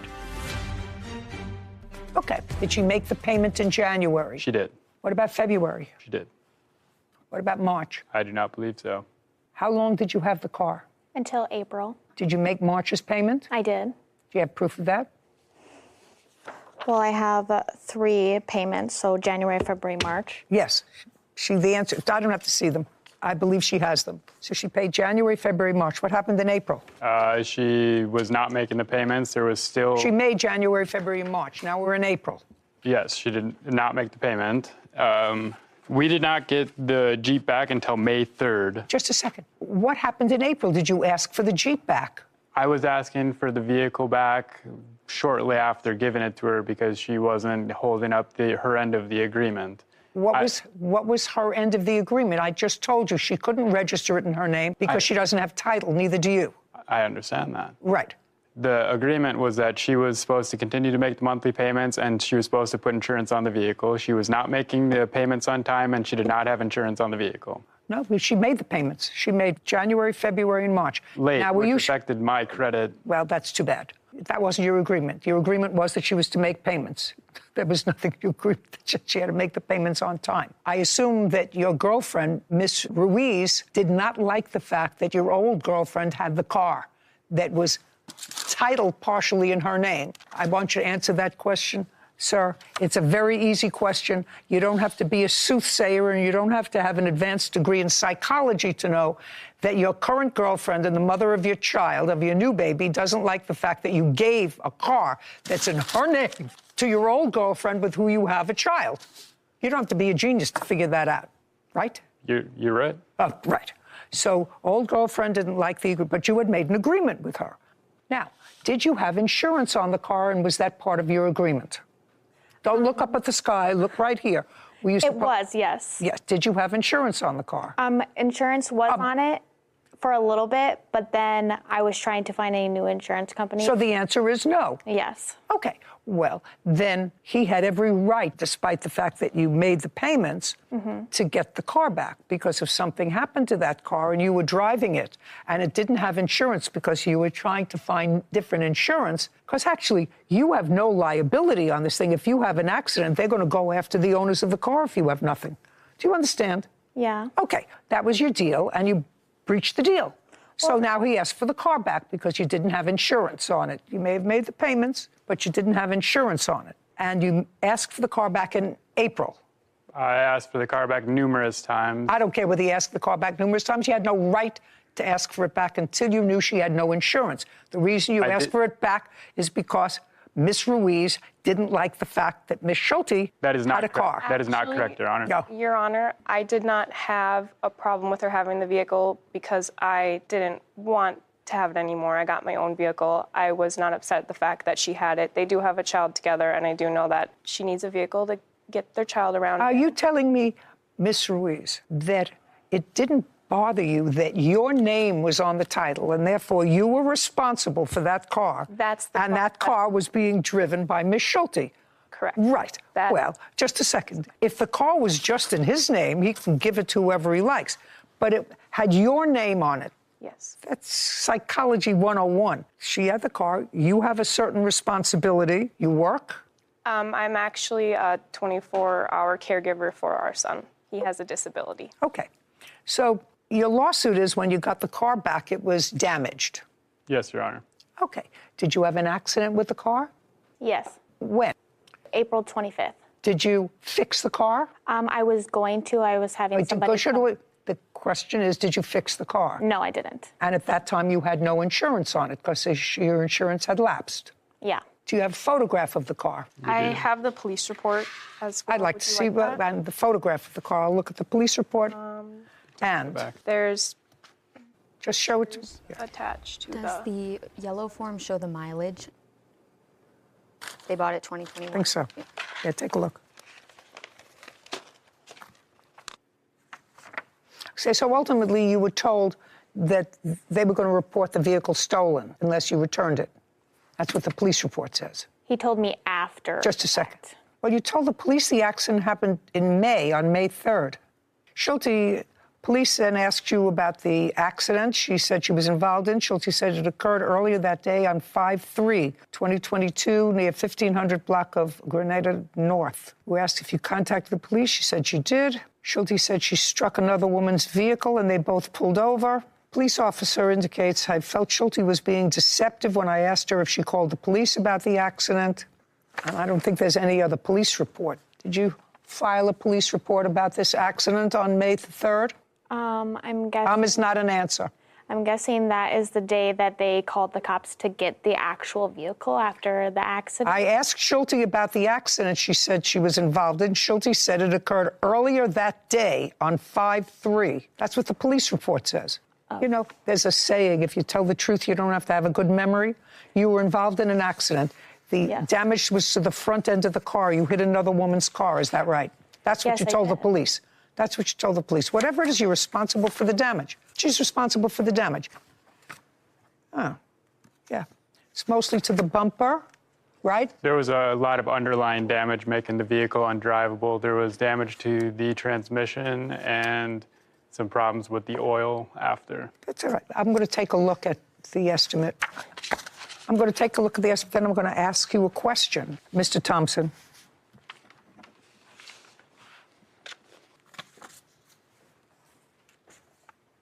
Take a look and see what The car? Yeah. I'm using an 80,000 mile valuation. I don't know how many miles were on it. It wasn't on the form, but it's 10 to 12,000 for a trade-in value based on the 80,000 mile valuation on it in good condition. Now, you signed an agreement with your lender that until this car is paid off, that you would maintain insurance on it. Correct. Did you? I did not. I took insurance. Really belonged to them until it was paid off, Yes, Your Honor. right? Yes. And you did not. Correct. When was the last time you made a payment on the car? The 21st of last month. The car has been with you since when? May 3rd of 22. So a year.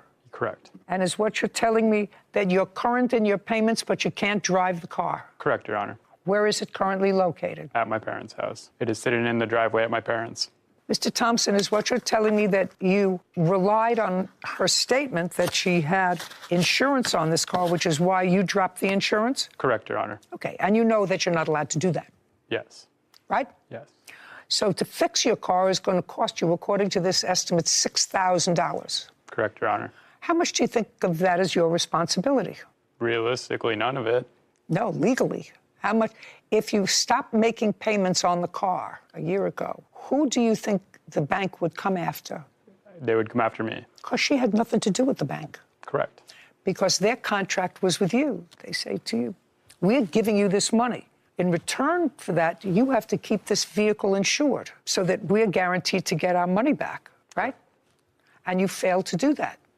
Yes. You can't do that. That's going to cost you $3,000 because you have a responsibility. It's going to cost you $3,000 because you breached your agreement with him. He breached his agreement with the bank. You breached your agreement with him. Do you understand? Yes. Your responsibility was to maintain insurance on the car pursuant to your agreement, and he had a written contract with the bank to maintain insurance. Did you ever ask her, by the way, to show you proof of insurance? I did on a few occasions, yes. And she would tell me that there is insurance on the car, but not actually show me anything proving that there was insurance on the vehicle. Mm-hmm. And you asked her for proof of insurance. And I asked... Just a second. And you asked her for proof of insurance, and she wouldn't show it to you. Correct. Often. Yes. And you didn't take the car back then. I tried numerous times. She refused to give it to me. Oh, yeah, I don't believe that. $3,000 judgment for the plaintiff. We're finished here. This court is adjourned.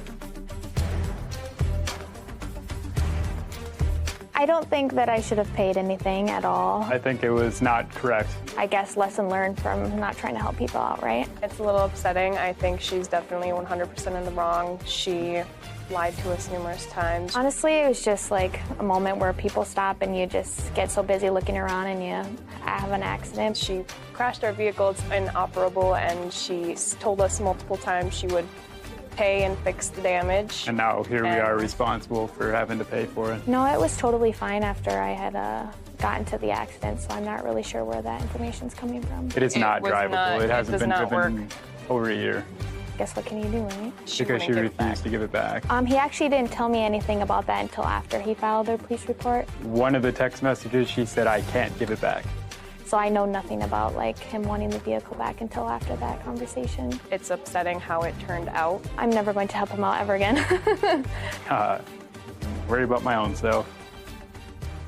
You know, this isn't the first of these kind of things that we've had. The story may be different, but the people have to take away that if you have a contract with a bank, with a landlord, with a mortgage company, the mortgage company is not going to accept the fact, well, I found Joe Schmo to take over my payments, so I'm absolved of that responsibility. As between you and the company, you have a responsibility. I think it's actually very interesting, and I'm not so sure true, if they've been making the payments on this car and it's been undrivable for almost a year, or actually for a year. It's absolutely the wrong thing to do to turn a vehicle that you have a responsibility for contractually, because there's a loan, to anybody else.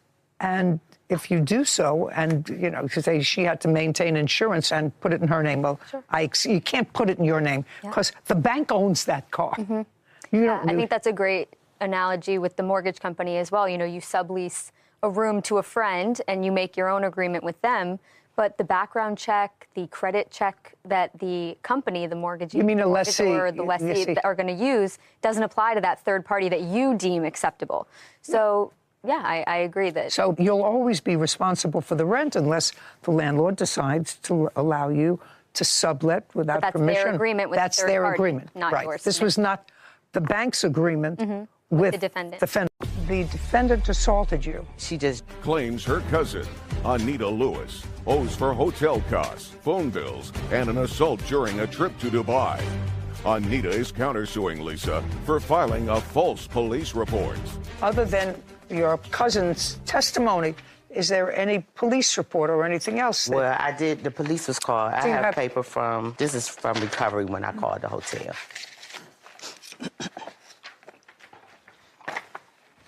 Thank you. Okay, this is from the hotel. It says, allow me to inform you that I witnessed the incident, was the one who called the police as per your request. Well, he didn't, this person did not witness the incident. No, he did not. He Okay. just called the police. Okay, well, so that the police were called. Yes. Okay, and you have no photographs or anything else of I this did not scratch take on your pictures. face? No, Okay. I did not, Your Honor. When you did not go back to the room that she was in, you were given another room. Yes. With whom? By myself. Were you charged for that room? Yes, ma'am. Let me see.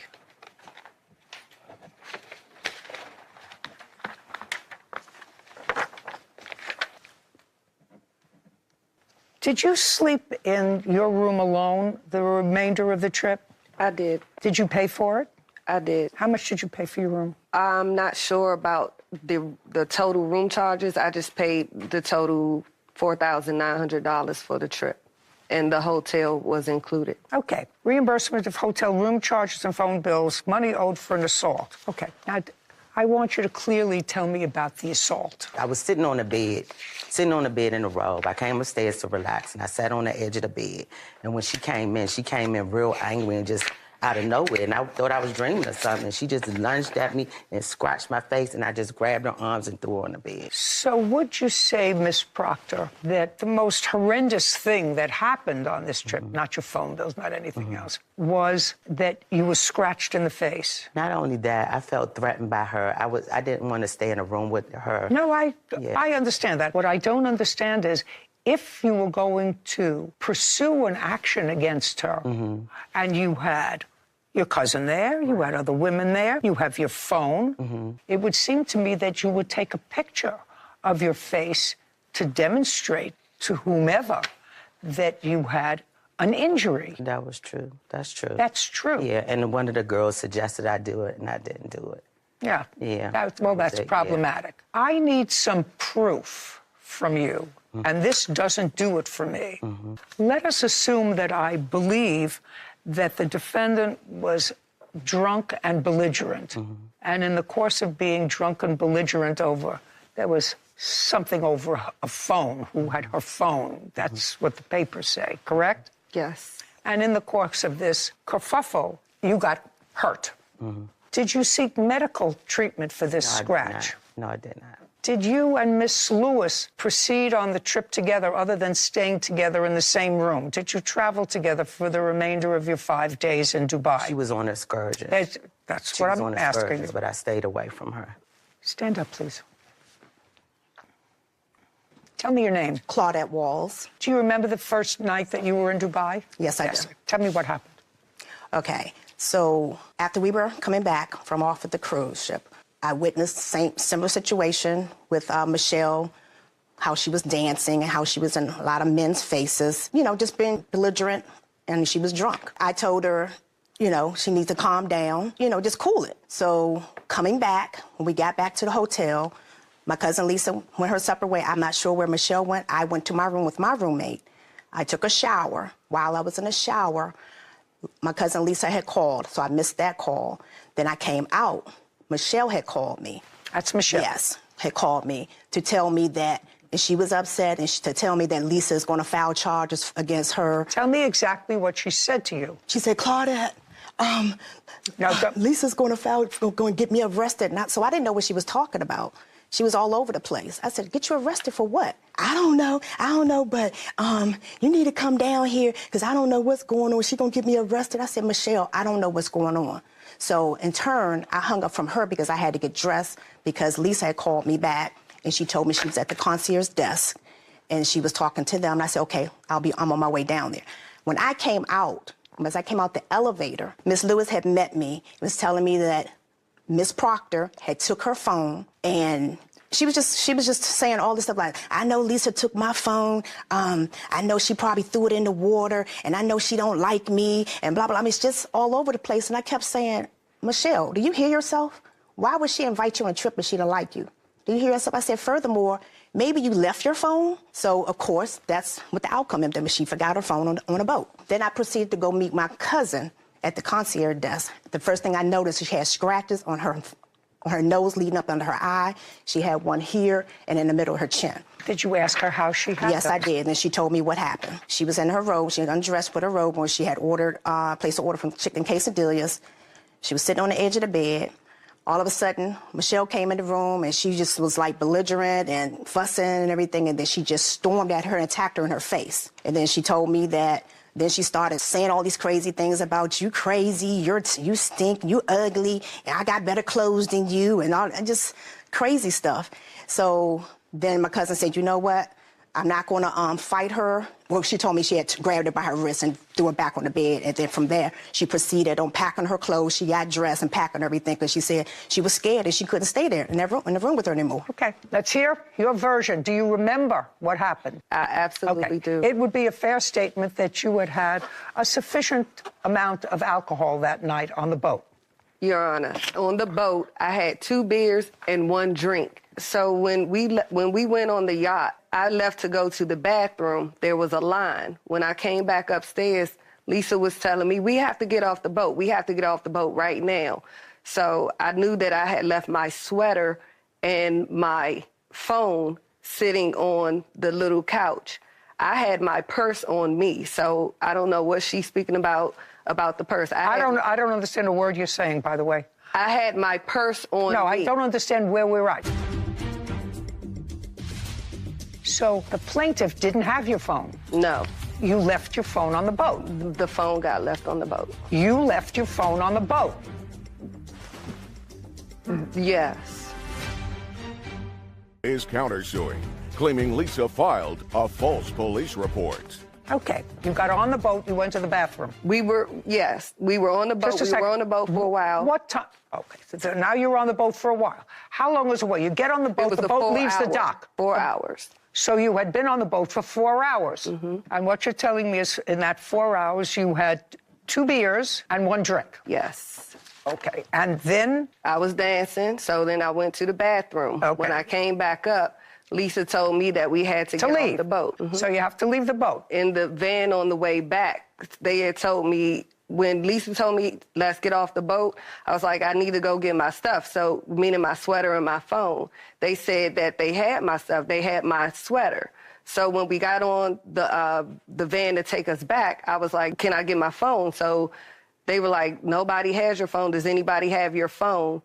So Claudette tried to call my phone. My phone didn't ring, so I'm assuming, like, okay, so... Can we get back to the hotel, please? When we get to the hotel, we go to the room, and I'm asking Lisa to call, can she call the trip guide so that I can get the information to the pier so I could get my phone. She was the one yelling at me, no, and I couldn't use her phone, so I was standing facing the door. Lisa was standing towards me. Lisa lunged towards me, and I had on the same style nails. I held my hand up. I said, don't get up in my face. And at that point, my nail poked her. She started screaming, she's attacking me. I ran out the room, ran down the hallway, and I proceeded to go to the concierge myself to ask him, since I could not use her phone, I was going to ask the concierge to call the travel agent. Where was your phone? My phone had got left on the boat. And you got your phone? And I got my phone back. Right. So the plaintiff didn't have your phone. The answer is no. No. And the witness didn't have your phone. No. You left your phone on the boat. The phone got left on the boat. You left your phone on the boat. Yes. Have you ever had any arguments or any issues with Claudette? Never. Never. Did you know her before the trip? Yes. If I were to ask Claudette whether or not she saw any scratch marks on Miss Proctor's face, what do you think she would say? She's going to... No, look at me. Say yes, but I have pictures of her from days after. 1 day, 2 days after this Yes. incident, that I'm anxious to see them. I have the pictures I want to in see my it on your phone. Okay, so that was New Year's Eve. That was New Year's Eve, so that is, this happened on the 28th? The 29th. So you're talking about 2 days later? Yes. Okay, I'd like to see it. And even days after that, I have pictures of her. Okay. Now, would you please ask the plaintiff to show me in this picture where the scratches are on her face? You're not going to be able to see in this picture because this was days later and it's foggy. They were light scratches. So you can't see it? No, no. And you had an opportunity to take Yes, I pictures did, Your that Honor. day so that you would preserve this action Yes. in the event that you wanted to sue her for that assault. And you chose not to do that. You had your cell phone? Yes, I did. Which has photographic capacity. Yes. You did not take a picture of her face. No, I didn't. Right. So the only thing that I have is the plaintiff telling me that she was scratched. And the only photograph that I have does not display any scratch on her face. Would that be a fair statement? Yes, that's fair. Okie dokie. I'm not going to award you any money for that if she scratched your face. Certainly, if I had evidence of that, that I would entertain. I have no evidence of that. And you had the ability to preserve that evidence. You chose not to do it. You could have done it in a mirror. And your witness chose not to do that, to take a photograph of you. Okay. You have a counterclaim. Yes. And your counterclaim is for filing a false report. Yes. She says you scratched her in the face. And I didn't scratch her. Well, I don't know whether you did or you didn't. The fact that the police came and the fact that I have something that there was an incident at the hotel, and I have this from the hotel, I can't find that she did something to you maliciously. That's not harassment and filing a false police report. She says that you attacked her and that you were drunk. And when they realized that she wasn't telling the truth, that's when they left. If they had thought in Dubai that I had assaulted her, I would have been locked up. No, that's not what the report says, actually. The report says that they declined to open a case. That doesn't say you didn't do it. Your counterclaim is dismissed. It has no merit whatsoever. The only thing that I have to consider is whether or not these charges for your hotel room were reasonable charges in addition to what you already paid, and whether or not, because of her conduct, you absorbed $2,673 in hotel room over and above. Just a second, over and above what you had already paid. Exactly. Do you have anything whatsoever, Miss Lewis, to tell me that contradicts that statement? You can sit down. Do you have any proof that she did not pay an additional $2,600? No, I don't know what she did after. Very good. Okay. I'm satisfied that there was a kerfuffle, and I'm satisfied that you were drunk, and I'm satisfied that as a result of that, she had to absorb $2,673 for an additional hotel room. Judgment for the plaintiff. We're finished. Thank you very much. Your Honor. This court is adjourned. I don't think it's fair. I want my money back for getting a room, so I'm happy with that. Their whole story they corroborated was a lie together. She lied about everything. She lied about attacking me. She lied about the police. And the only reason why I didn't press charges is because I didn't want her locked up in the Dubai. She may have still been there now. I wish Judge Judy would have understood that they weren't telling the truth. Some people just can't hold their liquor. Thank you, Judge Judy. You know what I'm not understanding? I understand girls' trips away. I don't understand taking a 14-hour plane ride one way and drinking to the extent that you're not able to absorb all this wonderful new stuff around you that you will probably never see again. Yeah. It just sounds ludicrous. I mean, you want to drink? Great. Stay home. Stay home, go to a local bar, go away for a weekend, take a half-hour drive. But to travel 28 hours, spend a fortune on plane tickets, stay in a nice hotel, and proceed to get so buzzed that you do things that are probably so out of character for you. It's just, to me, I don't understand it. Especially in a place where you don't know the customs, the rules, the decorum of the place that you're visiting could really land you in some trouble. Could have landed her in a lot of trouble. She would not have liked the jail in Dubai. Oh, yeah. Guaranteed. Anyway, I don't understand going to a foreign country that you probably never visit before and not maintaining a level of sobriety so you can enjoy every second. I agree. Just seems stupid, and I thought women were smarter.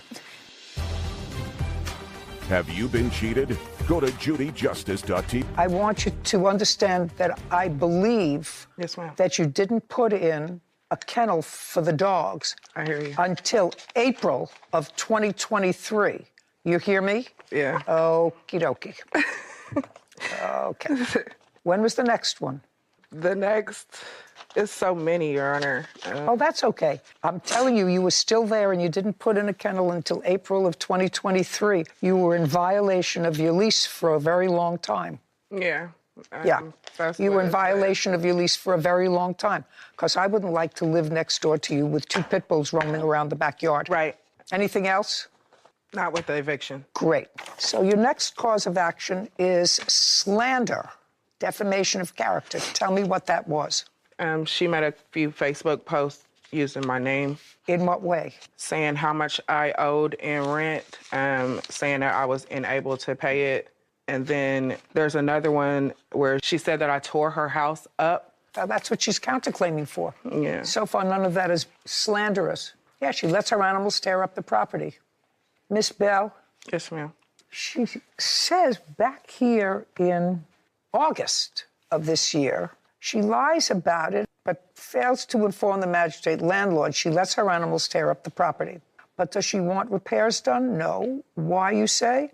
She engineers lies on Facebook to justify her actions and not giving me access to the property so it can look like I'm not doing the repairs. What she put on Facebook. Yeah, I know it's what you put on Facebook. Your case is dismissed. All right, so we're finished with you. Money owed for defamation, property damage. How did she damage your property? That's all I'm interested in. She lit the self-igniting hot water tank. Okay, what else? I had the attorney's fees from her. What attorney's fees? The attorney's fees about this case. They were $875. For what? What case are you talking about? I'm talking about the small claims court case. And we also talked about tenants issues. We talked about, what I would be liable for. She filed an answer. Right, very, very nice. It's all very, very nice. You're living someplace else now? Yes, ma'am. You have another tenant in the house? No, ma'am. She hasn't released tenancy from the property, which is why I have to keep putting notices on the door. So I can stay legal. Stop for a second. What do you mean she hasn't released? She hasn't given me the keys back to the property. She hasn't told me that she was moving from the property. My attorney called and, made contact to ask and had me ask her, and she hasn't moved anything. You mean she still has property there? Oh, yes, ma'am. She still has property there. What does she have? She has a bed, a dresser. Just a second. Do you still have any property that you want in the house? No, ma'am. You don't? No. When you moved out, did you leave things of yours there? No. What about a bed? No. A dog? What? She left the dog there for 10 days with no heat and said that I exposed the dog to 20-degree weather on Facebook. She said that. Did you leave a dog there? No, ma'am. You took a dog with you? Yes. Okay, you have any proof? I have both. Did she have 3 dogs? I have 2. No, did she have 3? She actually had 9. She had 2 dogs. Those dogs had puppies, and she ran a little farm out of my house. Listen to me. You both submitted yourself to my jurisdiction. Yes. Say nothing. She has now gone from the house. I find that she is acknowledged that she is no longer a tenant of yours. Cool. Anything in the house that you do not want to keep that you think was hers, you can dispose of. Sell it, throw it away, change the locks on the door, the tumbler. If she didn't give you the keys back, change the tumbler. I will prepare that order, and I will sign it, and you agree with it, Yes, correct? ma'am. Yes, ma'am. She's going to dispose of any property that's there. She's going to change the tumbler this week, because ma'am. he should do that anyway. Yes. Mm-hmm. Okay? She don't own the house. I don't care who owns the house. She was your landlord. That's what she says. So if she wants to do that, she can do that. But you have nothing there that you claim is yours anymore, and you are no longer a tenant in that house. Correct. So whoever owns the house can get rid of whatever they want, can change the locks on the doors. Do you understand? Oh, yes, ma'am. Perfect. We're finished. We'll prepare the order for you. Thank you. Wait. Bye. This court is adjourned. Overall, I think it was fair. I like Judge Judy. I think that she is fair, which is why I agreed to come. It was ongoing harassment, the everyday coming home with a paper posted to the door. I got a 24-hour notice that I put on the door so I could go in and check the heat, and discovered that she had left the dog there after she had moved, after she had transferred her utilities. The only dog that was in the house was her. She left the dog there 10 days. My daughter was burned by a stove that was on the property, third-degree burns. You know, I'm sorry your daughter got hurt, if she got hurt. I wasn't there. I think stoves are usually user-friendly. She said that she's not on the lease, so she wasn't going to replace it. The stove was her responsibility. I will never rent from her again, and hopefully anybody that sees it runs. I am so elated that she's gone. I'm just in a better place. What I would say is, America, you know, don't do drugs. So I have to tell you one of my pet peeves as both somebody on the bench, but more than that, just a citizen. There is a swath of people who are Americans who live in this country that need assistance, who work, some can't work, but who work and can't quite make it. I can't tell you how it bothers me when somebody has 3 employed adults in their house and applies for and accepted for government-assisted housing. She knew she wasn't entitled to it. You know, you could tell from her look that she knew she wasn't entitled to it. And it's just too bad that the government is so inept that it can't ferret out those people who need and those people who want. Well, there's a big difference. Need and want are 2 different things. It just constantly surprises me, the inefficiency of government.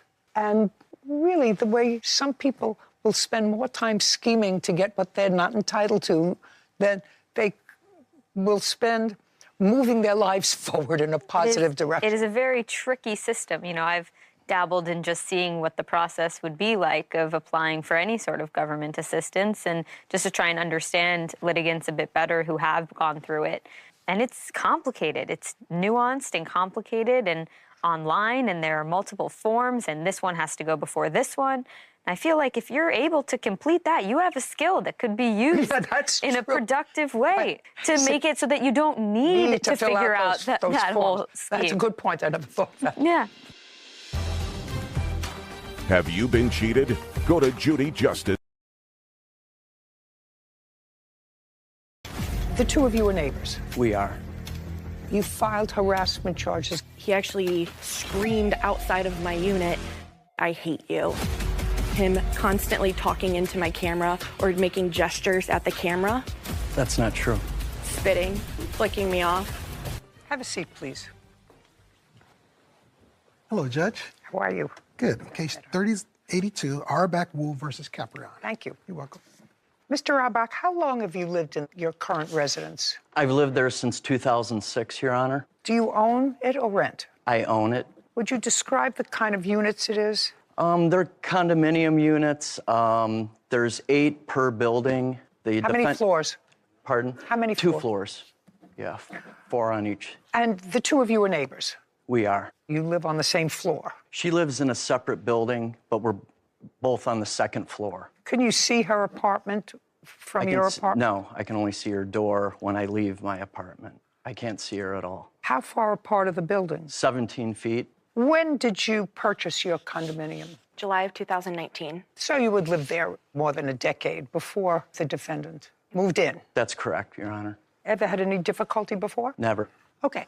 It is your claim, Mr. Arbach, that the defendant, since she moved in, has embarked upon a course of conduct that can only be described, if this is true, serious harassment that has forced you to retain lawyers, that has potentially impacted on your business. You are, I see, a registered pharmacist. That is correct, Your Honor. So I'd like you to tell me, sir, when the problem first started with the defendant. Well, to my knowledge, it started for me May 26, 2022, when a police officer showed up at my house. Just a second. So the defendant had already been there for 4 years. Correct. So people showed up at your door. Who was that? Officer showed up and was asking me some bizarre questions, strange questions. Are you walking around in the evening? Asked me what my job was, which I thought was strange because I've lived in Fair Lawn since 2006. I file a tax return, so he should know that I'm a pharmacist. Did anything come of that visit? Well, he said there was some complaints. You can't tell me what he said, because that's hearsay. Yeah. But did anything come from that visit? Just that there was a complaint from the neighborhood. He didn't say neighbors, neighbor. And so I started asking my neighbors if there was a problem. And that's when I discovered that the defendant was... Again, don't tell me hearsay. Ultimately, you and the defendant, it became an overt hostility. Would that be a fair statement? Yes. Yes? Yes. And since Mr. Auerbach doesn't know the genesis of your problem with him, why don't you tell me, when did you start to have, according to you, a problem with him? Your Honor, I moved in July of 2019. Between July of 2019 and late 2021, I had noticed behavior. Marijuana was not legal in the state of Ohio. It is now legalized. But he was using marijuana outside on a very, very regular basis. Our condo units are very close in proximity. So he would be smoking outside and they'd be coming into my windows. As a matter of fact, I remember coming home from work one day and my entire unit smelled like marijuana. Not illegal, but like it's a nuisance for me. In what year was that? That was through the duration of 2021. Just a second, that started in 2021. That's correct. Okay, but you moved in 2019. So in 2019, you didn't have a problem. In 2020, you didn't have a problem. I had seen him using during those times. But well, right now, marijuana use is legal. It's not illegal. Not illegal, and according to you, you could only see him outside. Right in front of my windows. It was in front of your windows, which, according to you, impacted inside your apartment on occasion. You smelled it inside your apartment. So what did you do? So late 2021, I had acquired these issues with Mr. Auerbach. Now, what issues did you acquire with him? So far, you smelled marijuana. What did you do as a result of seeing Mr. Auerbach smoke marijuana or smell it in your apartment when you came home? What did you do? Late 2021, I overheard Mr. Auerbach and his former girlfriend arguing very extremely. They had actually left their door wide open, and I heard this woman screaming. And knowing that he had been... Just a second. Screaming what? Just fighting.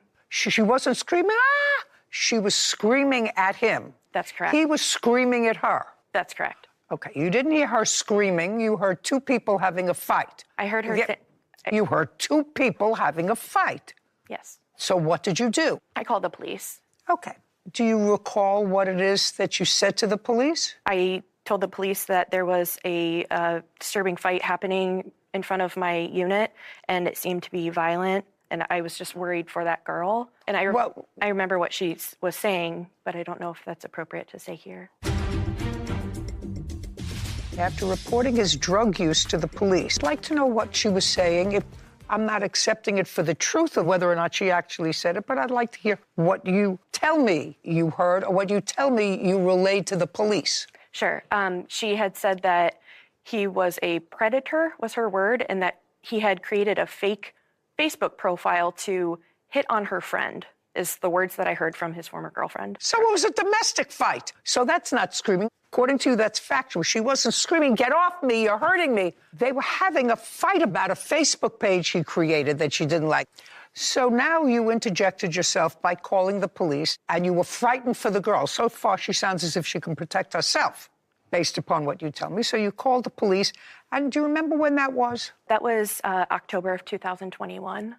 That's not true. Say nothing. When did the problem start that you refer to in your answer about the parking spaces in front of your condo? Yes, so on February 6th of 2022, again, I called the police because of Mr. Auerbach's behavior. No. You called the police because you heard, saw what?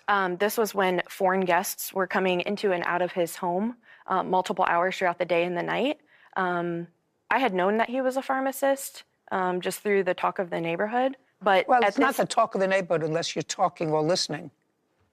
You saw foreign people coming in and out of his apartment, so you called the police. That's correct. That was the second call that you made? That's correct. Okay. I want you to get to the parking spaces. Sure. You don't have assigned spaces in the front of the building, correct? That's correct. But in front of your building, there are certain spaces. In front of his building, there are certain spaces, but they're not assigned. Yes. According to what I read, he was parking in front of your building. Once the issues between Mr. Auerbach and myself came up, he started parking all of his vehicles immediately in front of my unit so that when I come home from work, I have nowhere to park. I can choose to park in my garage, just a second, but I have no spaces. When you say the issues arose, he wasn't having any issues with you. At that time, you were having issues with him. That's correct. You were having issues with him with smoking marijuana. You were having issues with him with having foreign visitors that you didn't recognize or know. So far, he didn't have any issues with you. Did the police respond on both instances, do you know? When I called the police in late October of 2021, I know they came out to just do a basic well check. On February 6, 2022, when I called the police for him acting odd and having the foreign people coming in and out of his unit, he actually screamed at my window, "Clean up your dog, I hate you." And at that moment, it was very early in the morning. Just a second. That was after your second call to the police. What happened next? I purchased a Ring doorbell camera. So you bought a Ring camera, and? I bought the Ring camera, and from that day, I have now to this day hundreds of videos of him harassing me. And other than these two calls to the police, did you make any other calls to the police about him? Yes. How many? There were 6 total over the last 2+ years, 6 total reports. Did you ever ask him to park his cars in front of his own building? No, because at this... Did you ask anyone else, like the condo association, anyone else, to ask him to park his cars in front of his own building? I had brought that to the HOA attention. When you say you brought it to the HOA, you went to the homeowners association. I did. And when you went to the homeowners association, in what month and year was that? Approximately March of 2022. Did you go to them in person or by mail? By email. I'd like to see it. Unfortunately, I don't have that email. Do you remember the complaint that you made when you sent an email to the homeowners association? I do. Well, in your best terms, what did you complain about? I just said, you know, I understand that there are no assigned parking spots, but he's got 6, 8 spots in front of his. I have 4. And ever since we've started to have problems with one another, he started parking 1, 2, or 3 of his vehicles in front of mine. Not true. And was that the only complaint that you made? Was that all that you said in the email to them? Yes, it was strictly parking. Did they respond to you? They did. And what was the response? Parking is not assigned. Parking is not assigned. Right. Now, there came a point where you filed harassment charges against him, and there was a trial. That's not true. There was no trial. You filed harassment charges against. Were you arrested, sir? No, I was cited, though. Okay. I stopped at my house. And did you both appear at some sort of a hearing with regard to that? Yes. When was that? I filed the protection order on June 29th, 2022. And you served him. Do you have a copy of that complaint? I do. I'd like to take a look at it.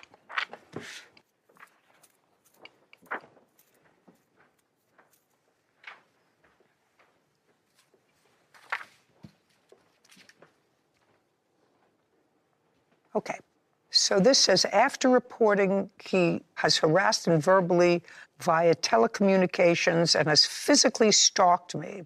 After reporting his drug use to the police, comments of "go kill yourself," some very bad language, have been made through my security camera. He also flips me off while shouting, again, expletive, into my camera. He watches me from his window when I walk outside. That's not true.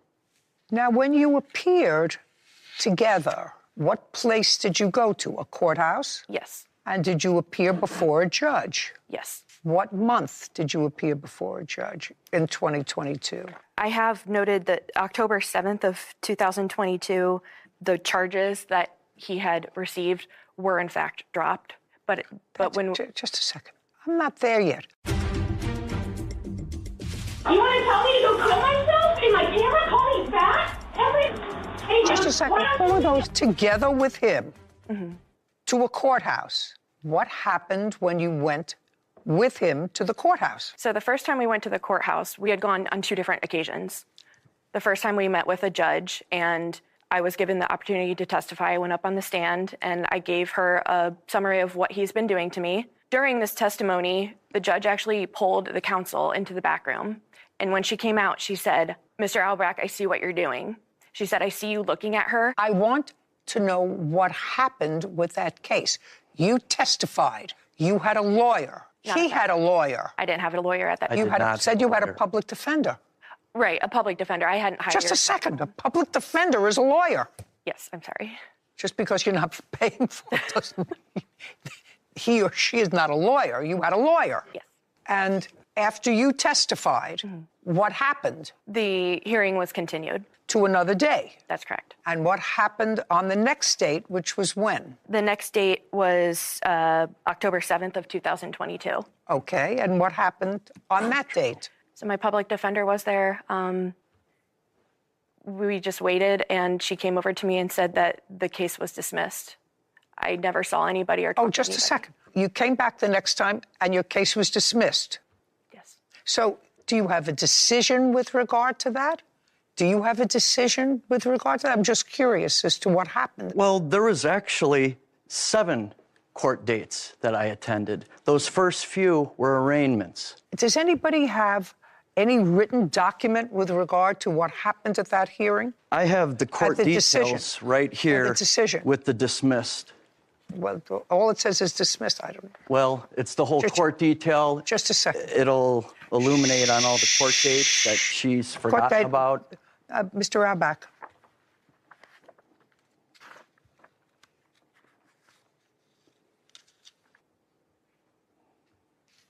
Oh, yeah, there were a lot of court dates. There were a lot. Shh.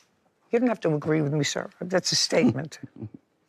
So there was nothing but a dismissal. And it was a dismissal after you testified.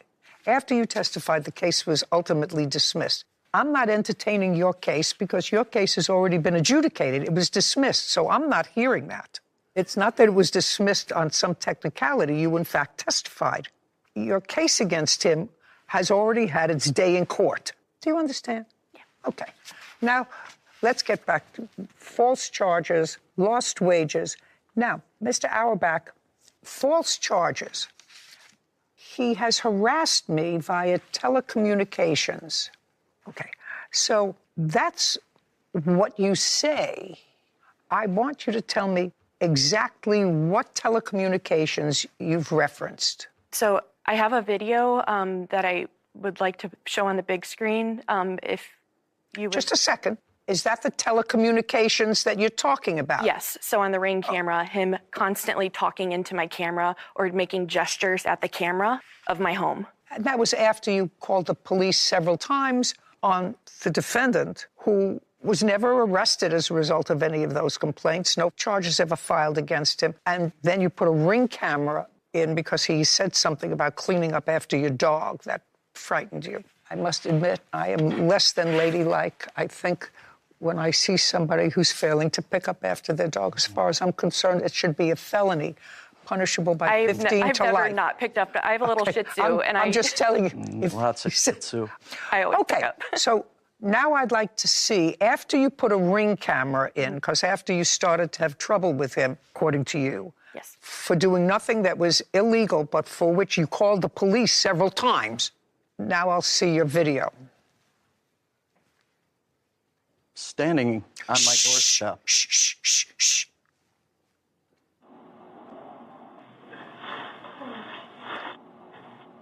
Flicking me off, spitting, flicking me off.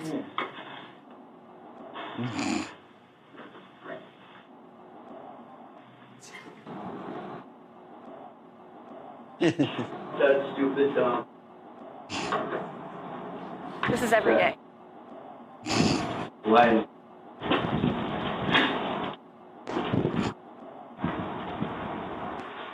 Oh, thankful, grateful, blessed. Yeah, we'll see about that. You're gonna be paying me.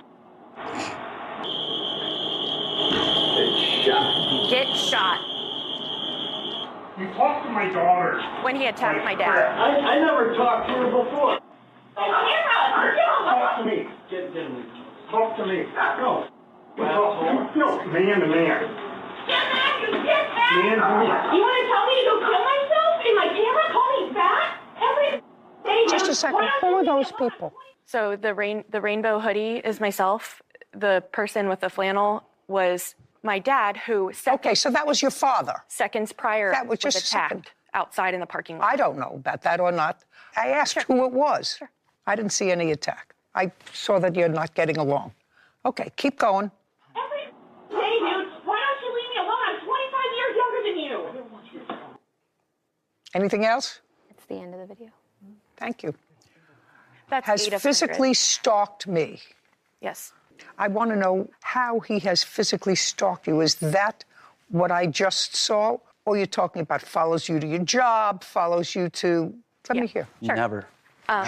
So I have a little Shih Tzu that I walk around my neighborhood. And when I'm walking her, he has gotten into his Camaro, came up right next to us, puts it in neutral, and rums his engine at me as I'm walking my dog, me minding my business, looking straight. I don't say anything back. I just keep going till I get home to my house. How many times? Yeah. How many times had you called the police on him? Because you see, you hadn't had any trouble with him, which is what I'm having a problem wrapping.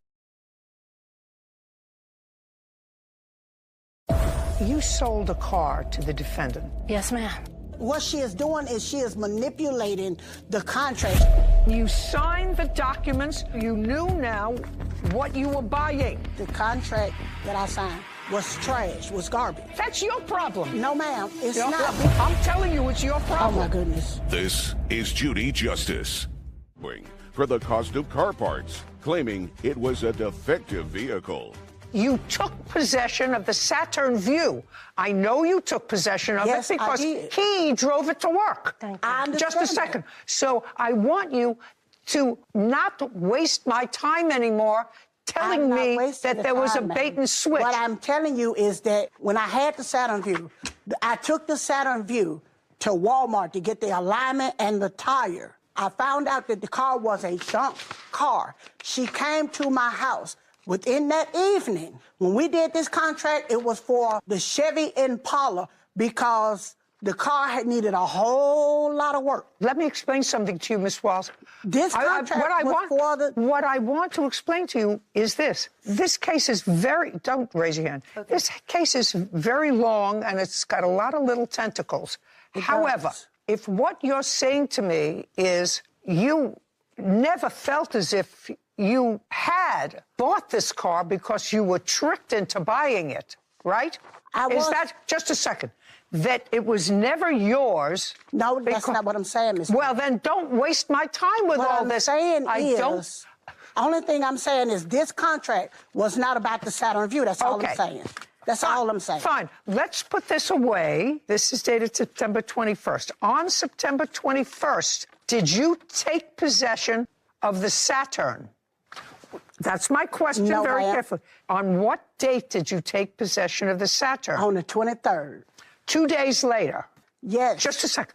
2 days later, okay? And when you took possession of the Saturn, the very next thing that you did with it was go to the Department of Motor Vehicles. Yes. both of you, Yes. went to the Department of Motor Vehicles because this title to the car says that it's in your name. Yes. This is in your I'm name, not so you disputing it. just pay attention. You have to be there for it to be in your name. You're understand there, that, Miss Judy. and it says additional owners because there was still money owed on the car. Was the plaintiff? Do you see? The title was never in her name. It doesn't. And what I'm trying to explain to you is when we went there, on the title, it said $100 was owed for the Saturn View. I don't care what kind of scam the two of you are pulling on the no, tax ma'am, I don't do department. scams. I don't want you to think that I'm stupid. No, ma'am. You went there with her, took possession of the Saturn, went with her to motor vehicles, signed the documents which would indicate you're the owner of the Saturn, and that was done. The date issued was the 28th of September. My next question to you, Miss Walls, is on the 23rd, when you got the Saturn. I didn't get the Saturn on the... I'm sorry, I'm confused. I made a mistake. I apologize to the court. Because the same day, I took the car to Walmart. The same day, we came back to, she met me at my apartment. We sat on the balcony and did this contract for the Chevy. I don't care about the Chevy anymore. Okay, all right. I don't care about the Chevy anymore. Yes, ma'am, all right. Don't say that name. All right. Okay. You told me, Miss Walls, I did that tell you this contract was written on the 21st. I was mistaken. No, it was written on the 21st. No, it wasn't. It wasn't. I promise you, it wasn't. Well, show me a different document that says something other than the 21st. My proof is that when the same day the car was bought was the same day we went to the DMV to get the tag. On the same day that we went to get the tag, that was the date of me taking ownership of the Saturn View, which is on the 28th.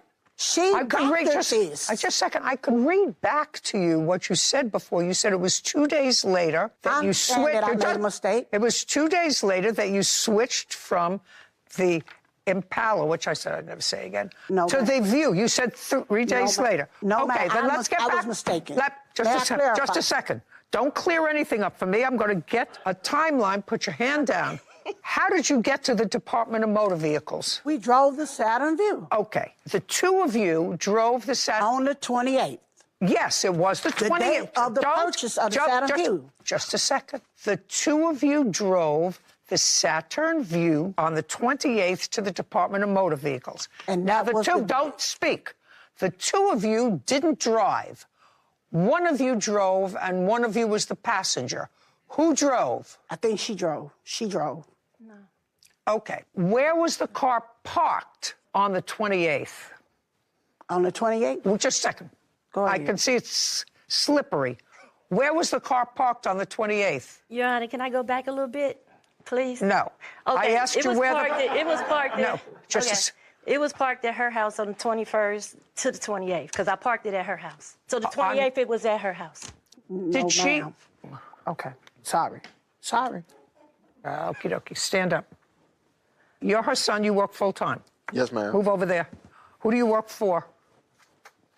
At the time, I was working for Caterpillar. Where are they located? Lafayette, Indiana. And how far was that from your mother's house? 10 minutes away. And you were living with your mother? Yes, ma'am. How many times did you drive the Saturn to work? How many days? 2 weeks. From when to when? From Well, let me put it to September. you this: when did your job end? My job ended October 30th. And what was the first day you drove this car to work? October 1st. You never drove the car to work before that? No, ma'am, I have not. How were you getting to work before that? Uber, sometimes Lyft. Now, your mother had this car at her house. Why didn't you take this car before? Because they were rationing out their agreement upon the car. I was told that the car needed to be worked on. That way I couldn't use it because it was undrivable. Okay. And you did, in fact, drive it on October 1st. Yes, ma'am. So if it was undrivable before October 1st, someone made it drivable. Yes, ma'am. Okay. And at some point, the car was taken to a mechanic. Yes, ma'am. That was before October 1st, because you drove the car October 1st. Yes, ma'am. Right? Okay. And how long did the car stay in the mechanic? It couldn't have been no more than 2 days because I drove it on October 3rd.